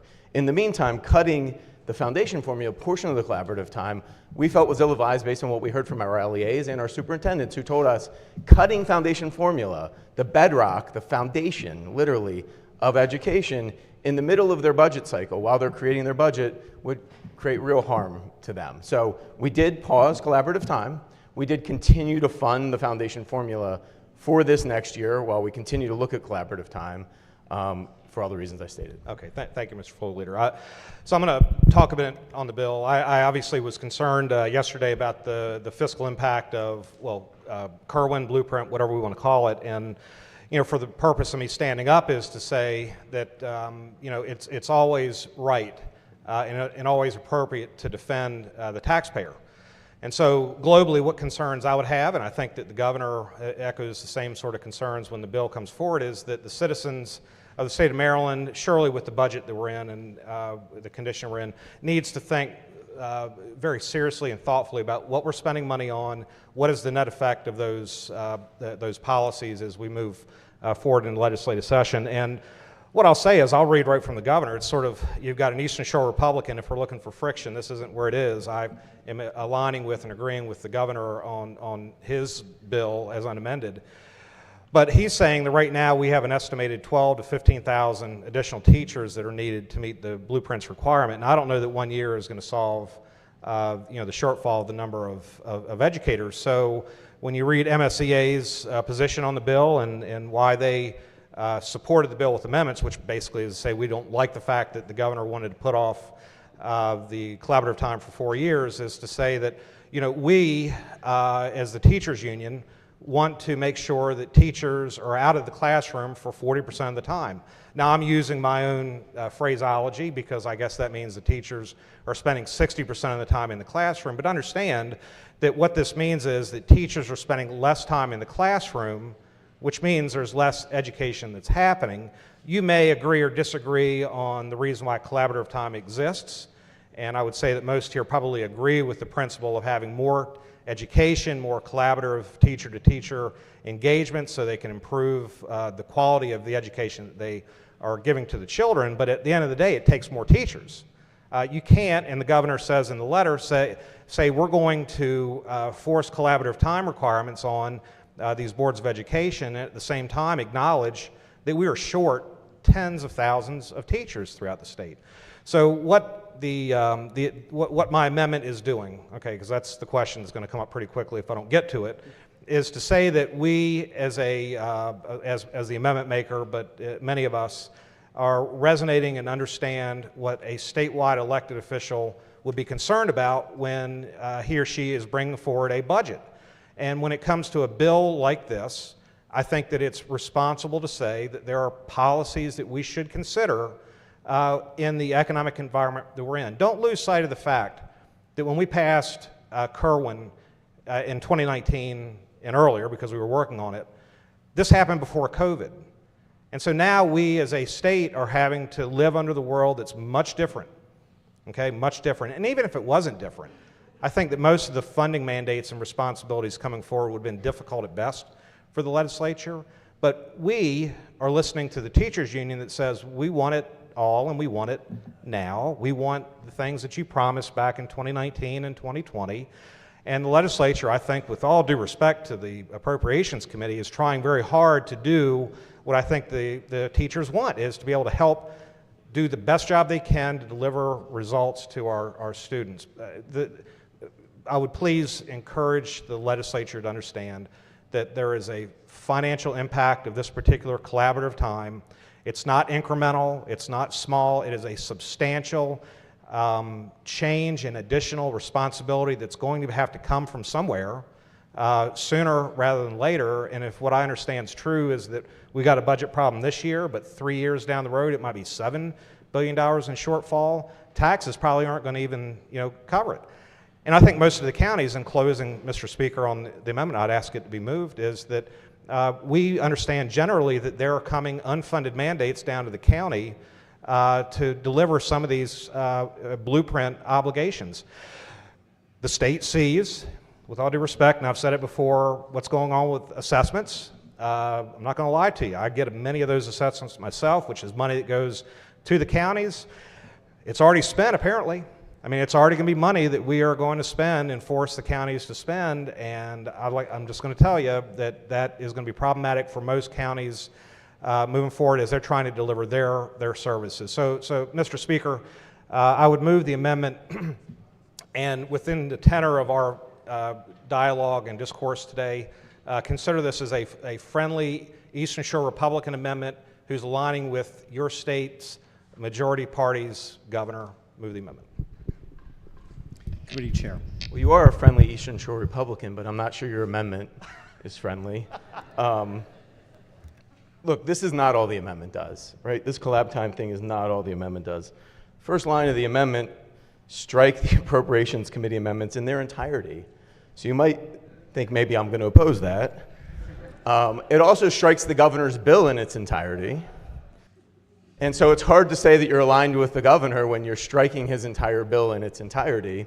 And I think it's an important point because while both the amended bill, which pauses collaborative time, and the governor's bill, which pauses collaborative time, do that differently, what the legislature coming out of the committee and what the governor have agreed on is that we need to address collaborative time through policies. Policies passed by the Ways and Means Committee, things like Grow Your Own, teacher recruitment, things that actually address teacher shortage, which are now struck from this bill in its entirety.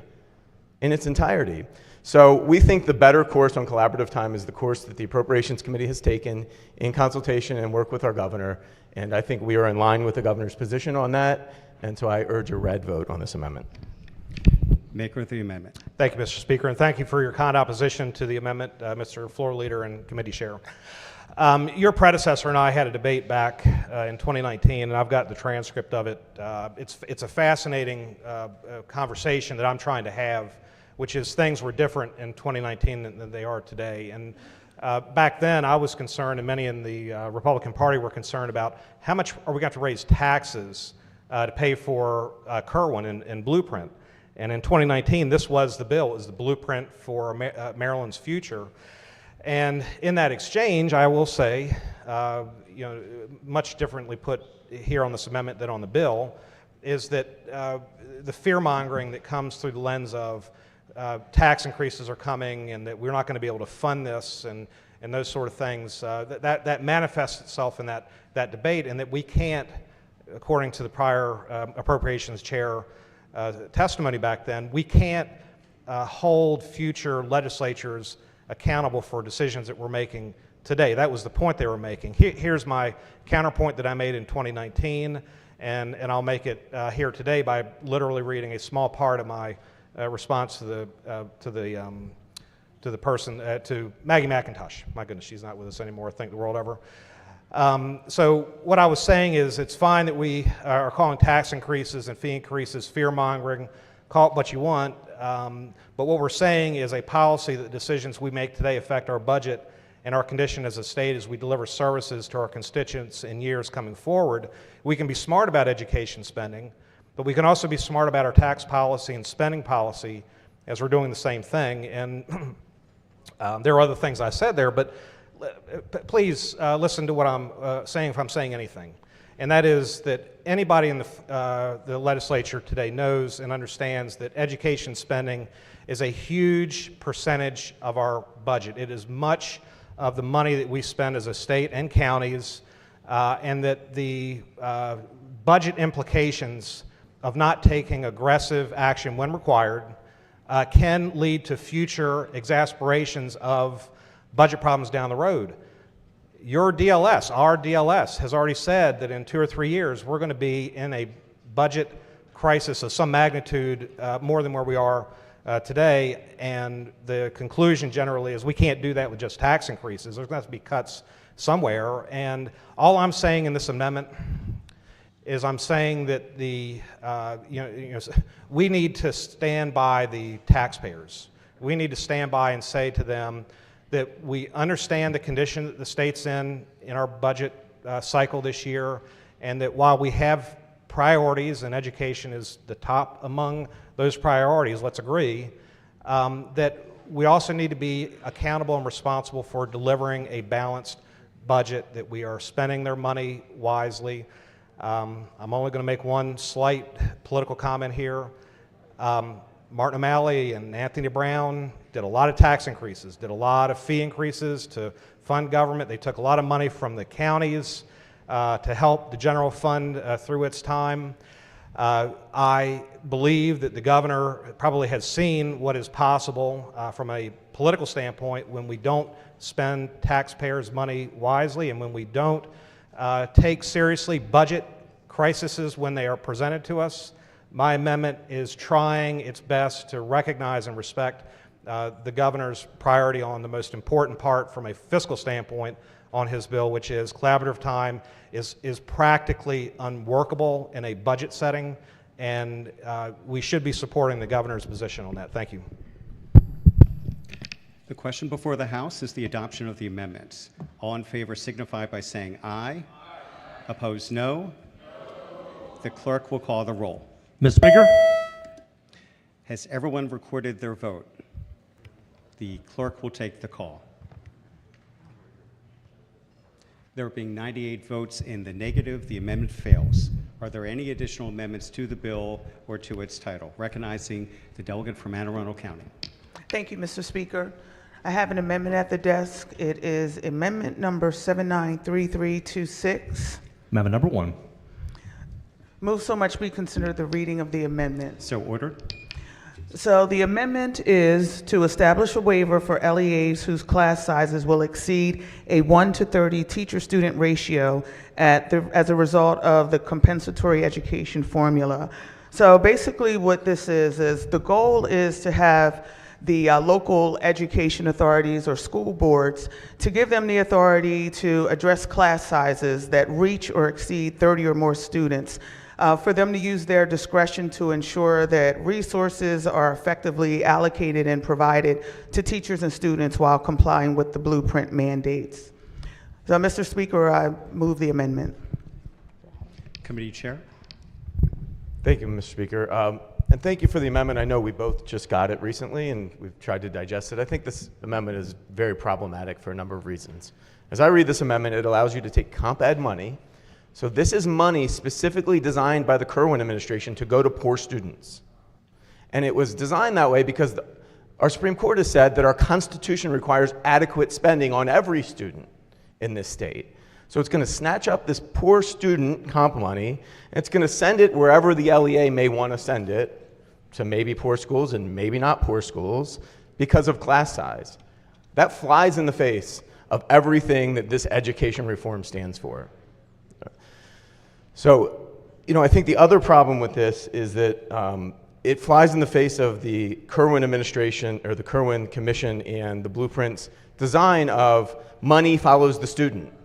Every time we have had education reform in this nation, it has not as been successful as we may have wanted it to, because LEAs, for good or bad, not because they're evil, take the money and spend it where they're going to spend it.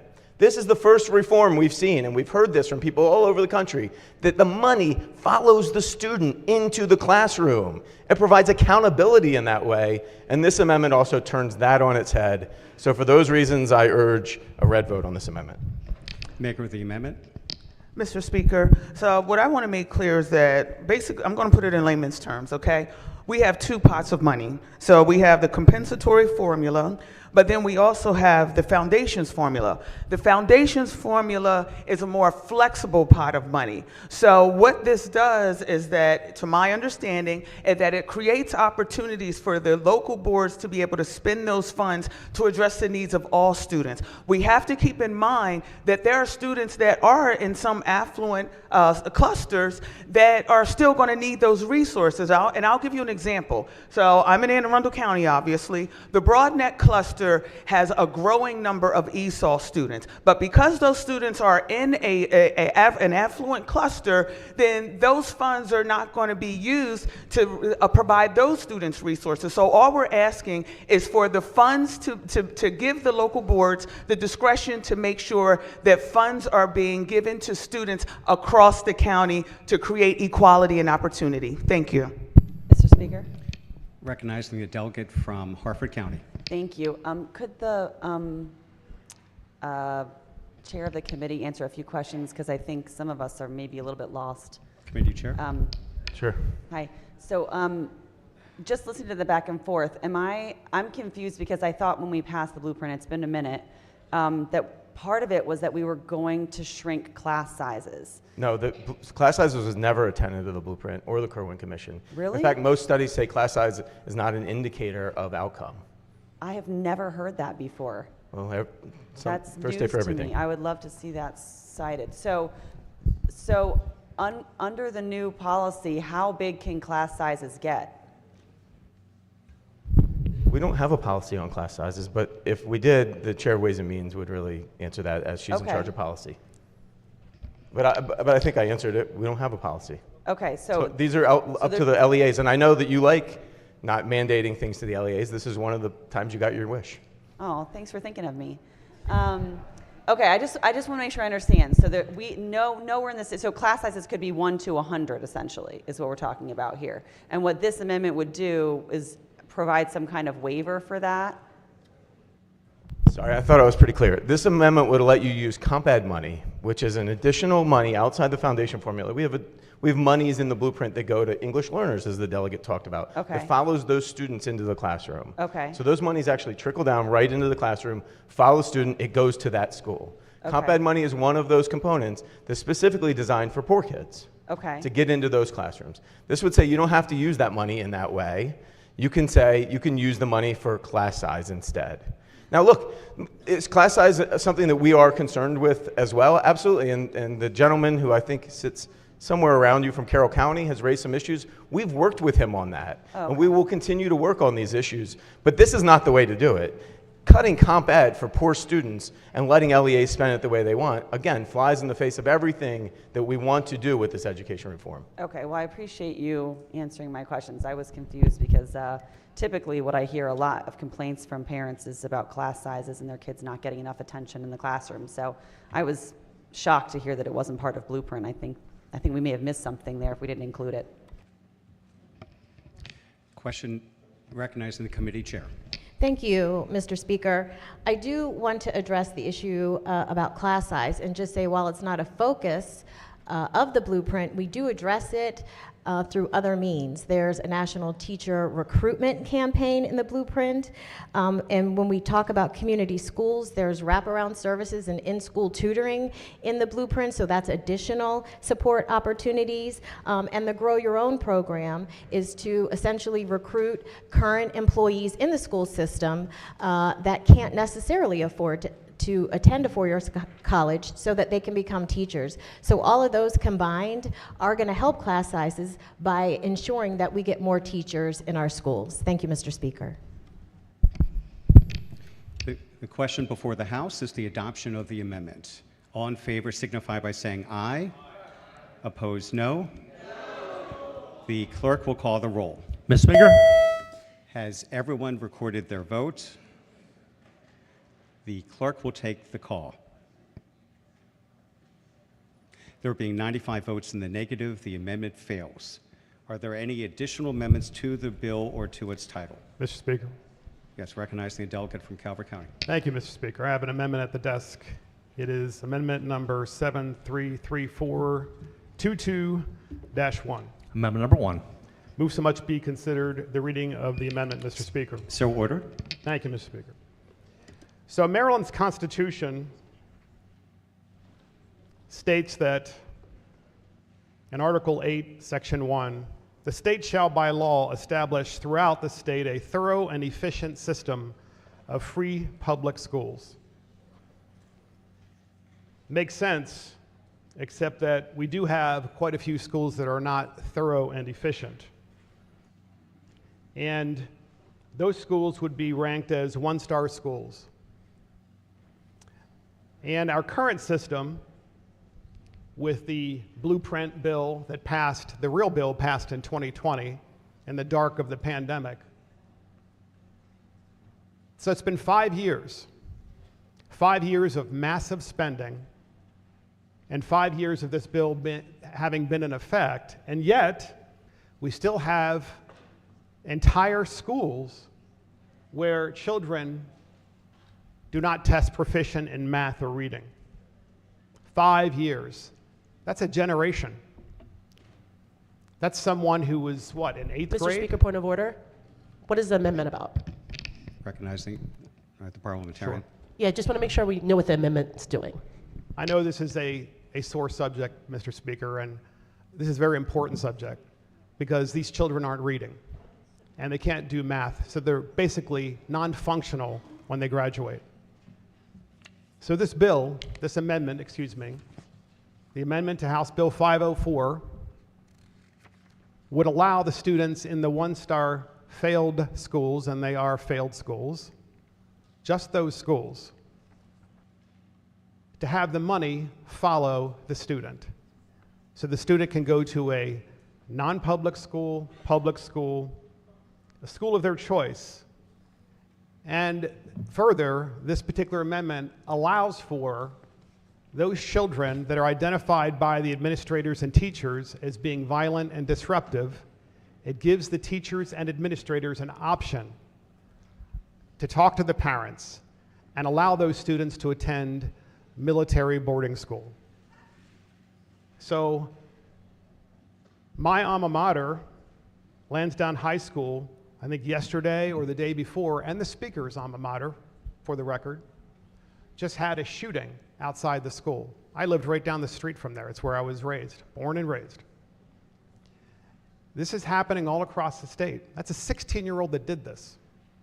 I am sure, I am certain, the teachers in the schools that this gentleman attended, including Lansdowne High School and probably Lansdowne Middle School, I am certain that they identified this child many years before and could have saved the child's life by sending the child to military boarding school. But unfortunately, that day's passed. And Lansdowne High School, by the way, is a 2-star school. It's been 2 stars forever. But we have 1-star schools where literally no one is learning, and the blueprint has been in place for 5 years. It's not working for them. It's probably working for others, maybe, but not for them. And it's the same places again and again. Mr. Speaker, over 2/3, 67% of Americans support school choice. And I can tell you, if we had the conversation with those same parents throughout the state of Maryland, if school choice were available to just those children in the failed schools, it would probably be pushing 100%.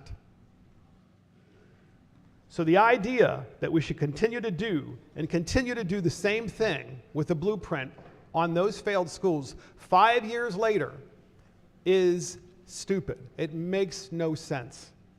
Those children deserve other opportunities. I would also like to say this.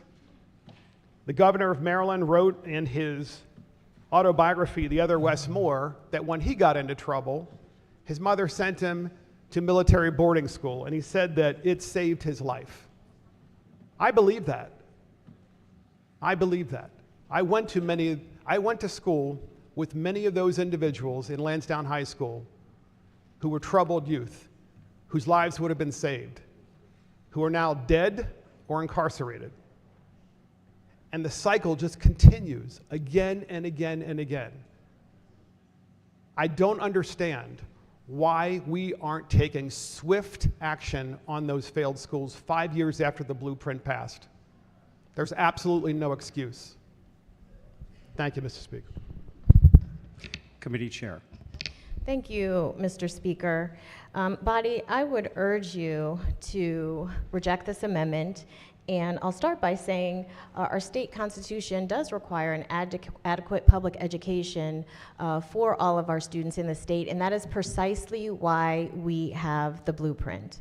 So that all of our children, no matter what zip code you live in, can receive a quality education, and that we can uplift all of our schools, because there are inequities. There are inequities in our schools, and that is what we don't want. I also want to correct that the blueprint has only been in effect for 3 years, not 5 years, as the gentleman mentioned. So we're coming up on 2026 when we'll have an audit, and we will take a look and see what exactly is working and what's not working. And with my good friend, Chair of Appropriations, our committees will take a look and see if we need to make any changes to the blueprint. I'd also like the body to reject this amendment because I think he had a Freudian slip. The gentleman called his amendment a bill, and it is a bill in the Ways and Means Committee right now. House Bill 1180, we just heard it this week, so it will be vetted by the Education Subcommittee, and they will decide whether or not to take action on the legislation. But to be clear, what this bill does is it diverts further money from our public schools, creating further inequities in our school system, further dividing the children across the state and denying them an equitable opportunity to education. What the bill does is unclear as to whether or not what a violent behavior, what is deemed violent behavior, what is deemed continuous disciplinary behavior that would kick you out of the public school, right? What is not in the bill is due process when that happens. What are the rights of the child? What are the rights of the parent? What is not present in the bill is, do the parents even have a say if the school says this child should go to military school, or does the child just get shipped off to a military school outside of the state, and then we are sending monies outside of a state of Maryland? So there are lots of problems riddled within the legislation. I'm sure the Education Subcommittee Chair and the folks on that committee will take a very close look at that and vet it. And so for those reasons, Mr. Speaker, I urge my colleagues to reject this amendment. Mr. Speaker. Delegate from Anne Arundel County. Thank you, Mr. Speaker. I stand in support of this. I know that we have a lot of other parents in this chamber, I being one, and I think we probably all share the same experience when your child is born, especially your first. Your whole priorities change. Your whole outlook on life changes. And you say, I will do anything to protect this child. I will do anything to pave a way for the success of this child. At least I hope we all share that. Now I want you to think about something. What if you're a parent, usually a single parent, and you happen to live in a school district where you know there's a one-star school, but you don't have the financial means to get out of that district where you know this child has to go. And that principle of you would do anything for your child is now stripped from you because you know you're going to be forced to send your child to this school. It has a mental effect on a parent when they know that they're setting their child up for failure. It's called learned helplessness.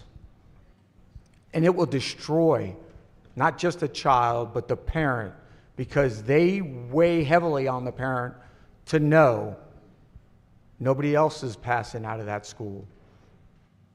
Why don't we give those parents the opportunity? If that school's great, then they'll send their kid there. But in a one-star school, let's give these kids an opportunity. Let's give those parents or that single parent the pride of knowing I did give my child an opportunity for success in education. And that's all this amendment does. We do studies around here all the time. Why don't we look at what happens in other states when they get school choice? Got a 19% greater chance of going to a four-year school when you're given choice. That's what we're arguing for in this other part, what we argued for in this bill earlier, that we want to recruit higher educated teachers. Some of these kids should get this opportunity. And if we don't accept this amendment, we are, once again, destining them to more failure. We talk about AI here. AI is pattern recognition. That's all it is. Data in, pattern recognition. That's why it's so powerful. And if we keep beating down on this same pattern of we're going to send them to failed schools and think it's going to work out, we don't recognize anything. This is an outstanding amendment. I push the amendment. Thank you, Mr. Speaker. Recognizing the delegate from Baltimore County. Thank you, Mr. Speaker. So it hasn't been 3 years. You know, we all look at the blueprint. It's the latest 5-year plan we've got. It's the latest initiative. I remember the year I launched my first political campaign. It was 2013. I sat down with some friends, my brother, his friends, and one of the people at that meal that day was a Baltimore City school teacher. She lamented a lot of the experiences she had. And she said, you know, the thing that bugs me most is we just continue to pass kids through the system, even though they shouldn't be passed. And I said, well, what do you mean by that? How does that work?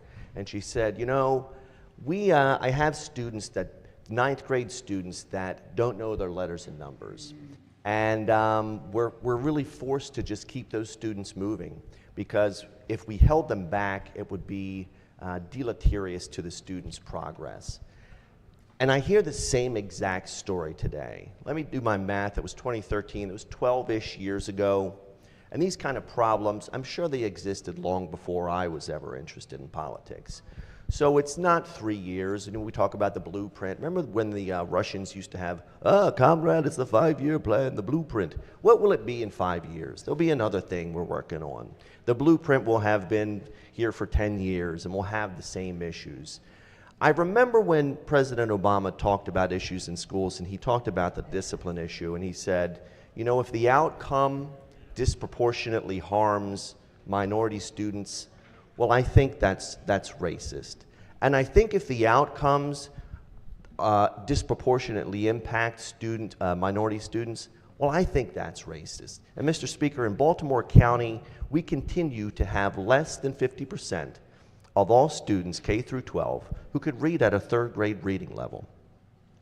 So I think what we have before us is really an injustice. I think we're sitting here year after year after year without a resolution. I think we're turning a blind eye to some really horrific problems.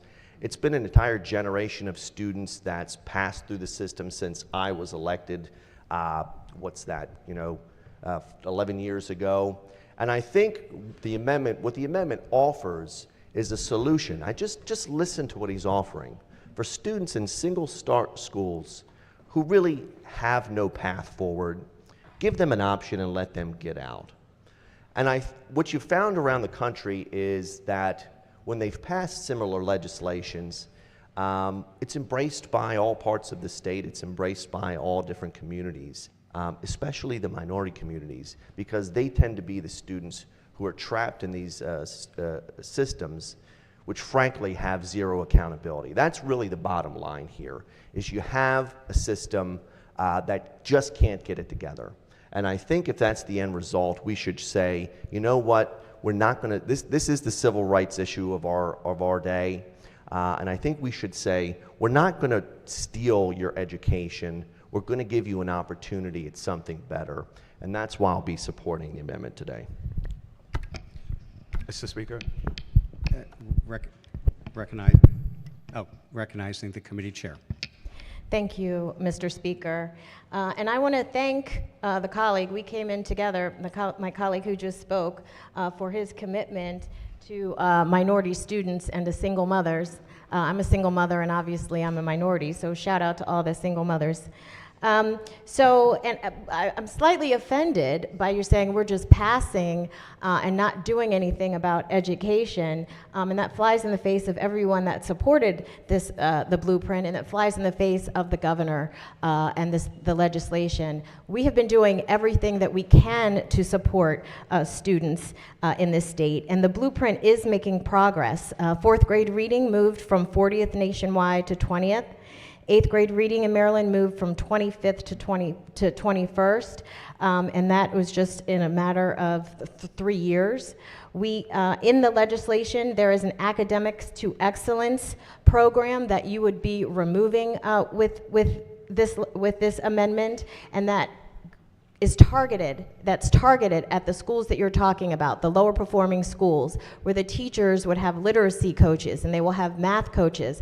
Those are extra hands in the classrooms to help those underperforming schools perform better, do exactly what you're talking about. So supporting this amendment would remove all of those supports for our children in our schools in the state of Maryland. And with that, Mr. Speaker, I would urge the body to resist this amendment. Delegate from Southern Maryland. Thank you, Mr. Speaker. Hey, could the maker of the amendment please rise? I have a quick question. Yes, sir. So the committee chairman was just talking about some statewide data there. I was under the impression that your amendment here only applied to one-star schools. That's correct. My amendment applies to only one-star failed schools, which are schools where children simply aren't learning. Okay, thank you. Mr. Speaker, on the amendment, there was a Fox 45 news story February 18th dealing with Baltimore City schools and these failed schools that the amendment is directed to. On the National Assessment of Education Progress, known as the National Report Card, Baltimore City came in towards the bottom, the fourth of any large city school in the nation, despite being funded a third more in funding than Orange County, Florida, Miami-Dade County, Florida, which I believe this amendment copies what they're doing in Florida. See, we used to have this term in private business, it's called R&D, research and development. In politics, it's called rip off and duplicate. You duplicate the things that work and do less stuff of the things that don't work. Apparently, Florida, it's doing really, really well there. So well that they're at the top of the scale and we're at the bottom. Now, we were just told by the floor leader that money following the student is a good thing. Why shouldn't money follow the student on this amendment? Thank you, Mr. Speaker. Mr. Speaker. Mr. Speaker. Recognizing the majority whip. Move the previous question. All those in favor signify by saying aye. Opposed, no. The ayes have it. The previous. Roll call. The clerk will call the roll. Has everyone recorded their vote? Mr. Speaker, to explain my vote. Recognizing the committee chair to explain his vote. Thank you, Mr. Speaker. I am voting for the motion of previous question so we can move on to the vote on the amendment. So if you want to move on to a vote, you would vote green. Thank you, Mr. Speaker. The clerk will take the call. There being 109 votes in the affirmative, the motion to call the previous question has been adopted. So the question before the House is the adoption of the amendment. All in favor signify by saying aye. Opposed, no. The clerk will call the roll. Ms. Speaker? Has everyone recorded their vote? To explain my vote. Recognizing the delegate from Baltimore County to explain her vote. Thank you, Mr. Speaker. I stand to support this amendment because it is the option for individual students in a one-star school. We cannot wait. These students cannot wait. As a former teacher, a mom, a grandmom, a youth sports coach, these kids need help now. Waiting 3 years to deliver results is not going to help them. So this is important so that every student, regardless of your zip code, has an opportunity to succeed. Recognizing the delegate from Calvert County to explain his vote. Thank you, sir. To explain my vote. I've had an opportunity over the years, having been from Baltimore, born and raised, to serve with many people in this legislature from the county, Baltimore County, and the city. And interestingly enough, as each one of them left the legislature to go on to do other things, they all had the same comment to me in private once they left, and that was, failed schools and children stuck in them are so systemic that the only way to fix it is to have the money follow the student and empower the parents and the child to have an opportunity at a better life, to go to another school. And yet here we are doing the same thing again and again. So privately, this conversation occurs, and it's important to bring this conversation into the public, because I can assure you, we will be back here next year, and I will be offering the same amendment, and I'm going to hear the same excuses from the majority party as child after child after child in failed schools is not able to read or write, including when they graduate from high school. That's unacceptable. And so for all those reasons, I'm obviously voting for this amendment, and it escapes me why the majority party won't fix these broken schools and help these poor students. Thank you, Mr. Speaker. Recognizing the delegate from the Eastern Shore to explain his vote. I just can't imagine going to the parent of one of these failed schools and telling them they don't matter. I don't know how you do that, because everything I keep hearing is we're not leaving anyone behind. And this kind of bothers me that we do this sort of thing on one side of ours and then we don't do it on the other. So I'm going to vote for this. Thank you. The clerk will take the call. There being 97 votes in the negative, the amendment fails. Are there any additional amendments to the bill or to its title? Hearing none, the bill is ordered printed for third reading.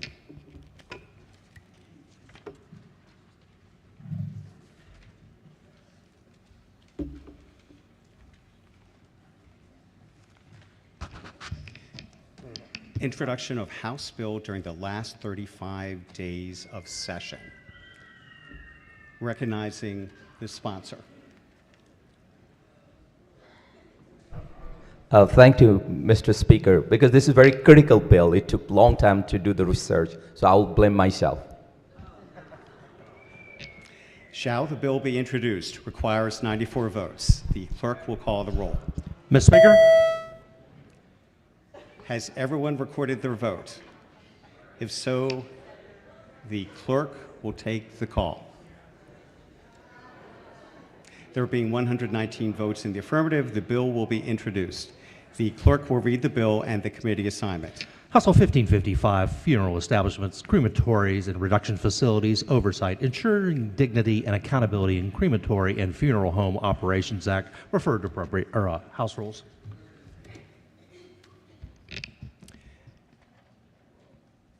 Introduction of another House bill during the last 35 days of session. Recognizing the committee chair. Thank you, Mr. Speaker. As I understand it, the very smart, very hardworking, very good-looking sponsor of this bill has had additional responsibilities the past few days, and that's why it slipped a little bit. With apologies, I would ask the body to accept the late-filed bill. Shall the bill be introduced? Requires 94 votes. The clerk will call the roll. Mr. Speaker? Has everyone recorded their vote? If so, the clerk will take the call. There being 115 votes in the affirmative, the bill will be introduced. The clerk will read the bill and the committee assignment. House Bill 1556, Environment, Advanced Clean Cars 2 Program and Advanced Clean Trucks Regulation, Application, and Enforcement. Assigned to rules. That ends the work at the desk. Committee announcements. Appropriations. Thank you. The Appropriations Committee will have bill hearings at 1:30. 1:30. Judiciary. Thank you, Mr. Speaker. Ladies and gentlemen of the House. The House Judiciary Committee will have a bill hearing starting at 3 o'clock. That is bill hearings at 3 o'clock. There will be a voting session after bill hearings, probably sometime tonight. The subcommittee chairs will be at 2 o'clock. Environment and Transportation. Thank you, Mr. Speaker. The House Environment and Transportation Committee will have a voting session at 1 p.m., followed by bill hearings, and then listen up for subcommittees. Ways and Means. Thank you, Mr. Speaker. The Ways and Means Committee will have bill hearings at 1:15 p.m. Please listen up for subcommittee announcements, Following our bill hearings at 1:15, we will have a voting session. Economic matters. Thank you, Mr. Speaker. The House Economic Matters Committee will have a subcommittee chairs meeting at 12:30, followed by hearings at 1, followed by a voting session. Again, 12:30, 1, and a voting session. Thank you.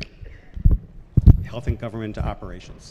Thank you, Mr. Speaker. The Health and Government Operations Committee will have voting at 2 p.m., followed by hearings, and please listen to subcommittee announcements. Thank you. Subcommittee announcements. Mr. Speaker. Yes. Recognizing the chair of the subcommittee. Rules Committee.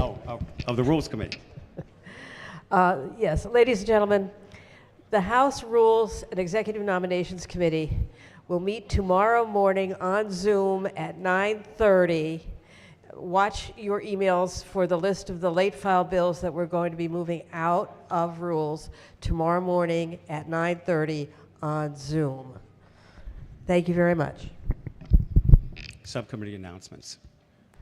Recognizing the delegate from Montgomery County. Thank you, Mr. Speaker. The Early Childhood Subcommittee will meet immediately after floor on Zoom.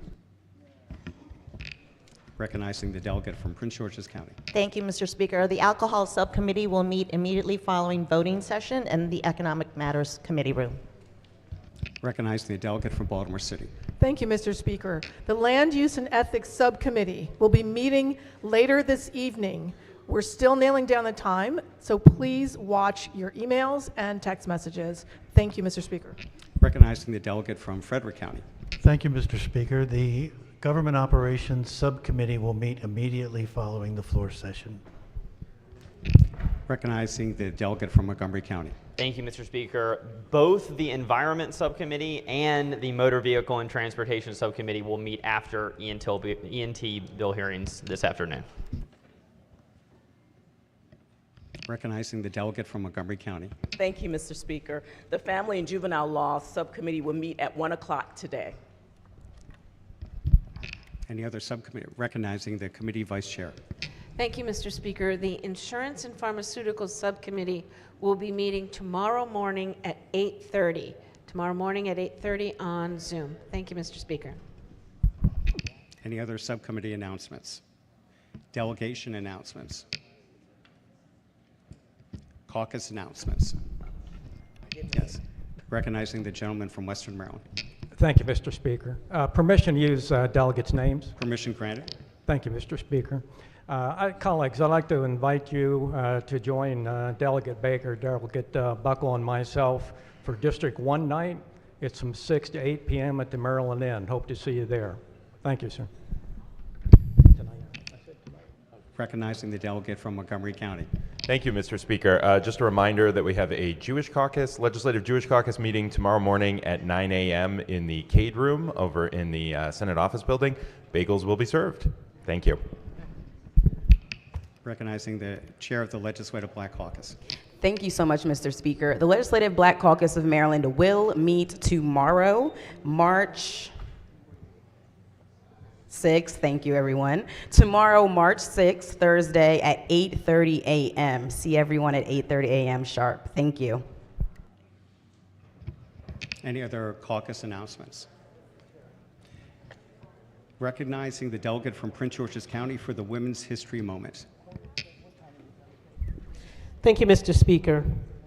Mr. Speaker, esteemed colleagues and guests, today we honor Women's History Month 2025. As we stand in this historic chamber for an honorary roll call, recognizing the diverse backgrounds and extraordinary contributions of women in Maryland. We begin with the phenomenal leadership of our speaker, Adrienne A. Jones, the first woman and first African American to serve as Speaker of the Maryland House of Delegates. Speaker Jones has broken barriers and continues to guide this body with wisdom, integrity, and strength, reminding us all of the importance of leading with decency and order. Maryland is home to a diverse genre of trailblazing women who have shattered glass ceilings, fought for justice, and transformed our communities. Their legacies live on not just in history books, but in the very laws and policies we debate in this chamber today. We honor Senator Verda Freeman Welcome, the first black woman elected to a state senator to a state senate in the U.S., paving the way for the diverse leadership we see today. We honor United States Senator Angela Also Brooks, the first black woman recently elected to the United States Senate from Prince George's County, Maryland, whose historic achievement paves the way for great representation and leadership at the national level.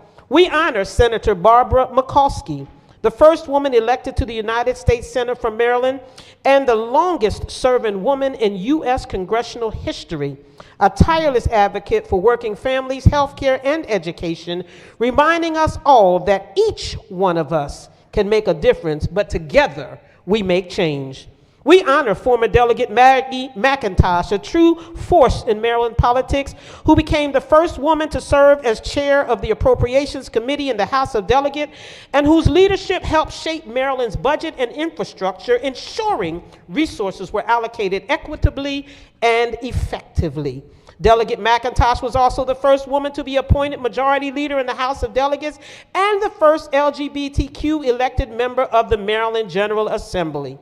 We honor former Delegate Wanika Fisher, the first person of both African and Asian descent elected to the Prince George's County Council, and former Delegate Aruma Miller, the first Asian woman elected lieutenant governor in Maryland and in these United States.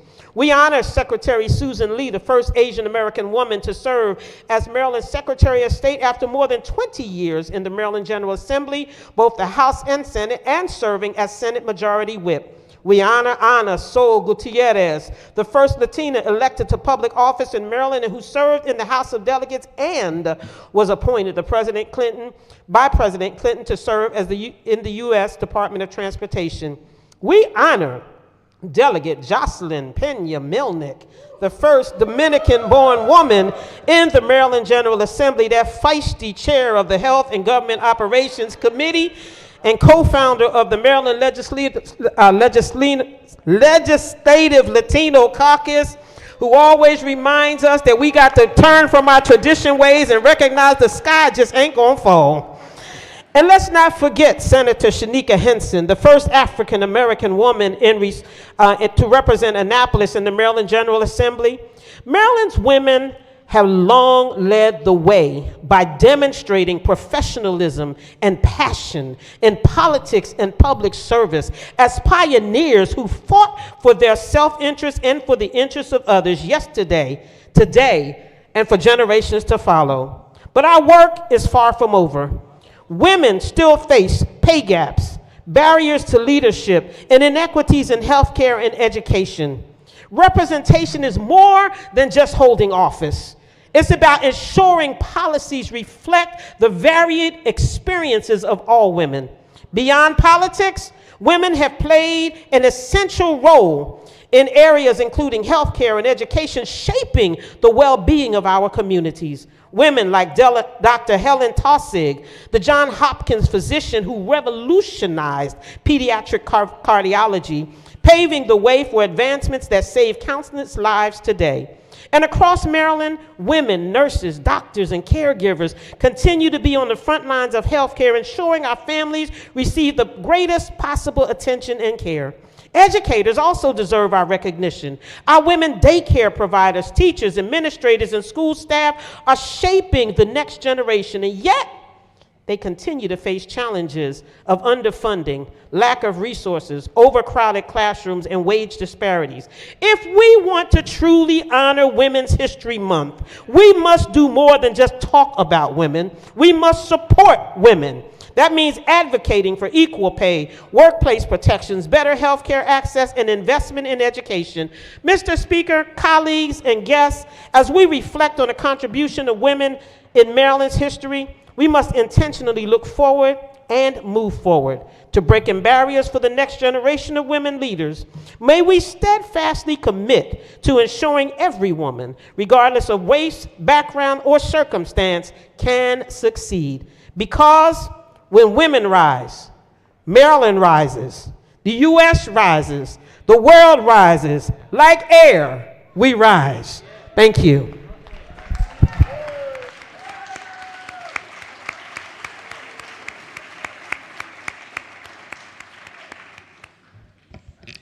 personal or guest announcements? Recognizing the delegate from Prince George's County. Thank you, Mr. Speaker. My button didn't work, and so I have a small delegation announcement. The Prince George's County Bi-County Committee will not be meeting tomorrow due to scheduling conflicts. Recognizing the delegate from Montgomery County. Thank you, Mr. Speaker. Good morning, afternoon, colleagues. Just wanted to note that the American Heart Association had their advocacy day today, and they were joining us at some point in the gallery, but they've since left. But I know they're coming by your offices to talk about some important bills. Really appreciate their work on behalf of all of our constituents. Thank you.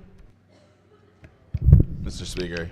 Yes, recognizing the delegate from Prince George's County. Thank you, Mr. Speaker. Earlier today, we were joined by 50 students from Bladensburg High School, and their teacher, when they left about 30 minutes ago, sent me a text saying how incredibly engaged that they were watching this debate. So I really just want to thank every member of this body for showing them how we fight down here in Annapolis. Thank you, Mr. Speaker. Recognizing the committee chair. Thank you, Mr. Speaker. Colleagues, the University of Maryland School of Public Policy organized a trip today to see how we work. And I don't know if there's any of them left on the gallery, but could you please give them a warm welcome? Thank you so much.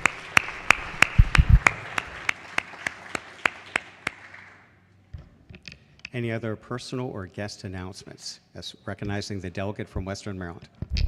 Thank you, Mr. Speaker. I think we may have gone a little long and scared off all of our guests, but I just wanted to, would be remiss to not recognize a very special resident of Washington County, former mayor of the city of Hagerstown, Takesha Martinez, that was joining us this morning. So thank you.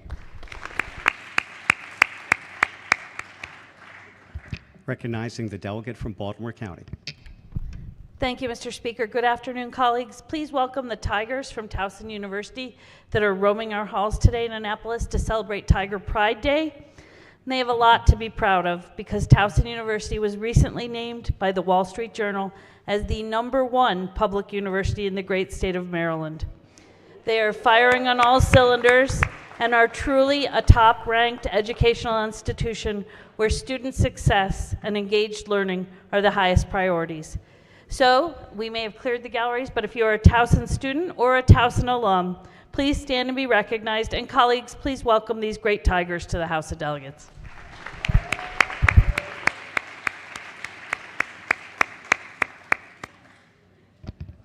Any other personal or guest announcements?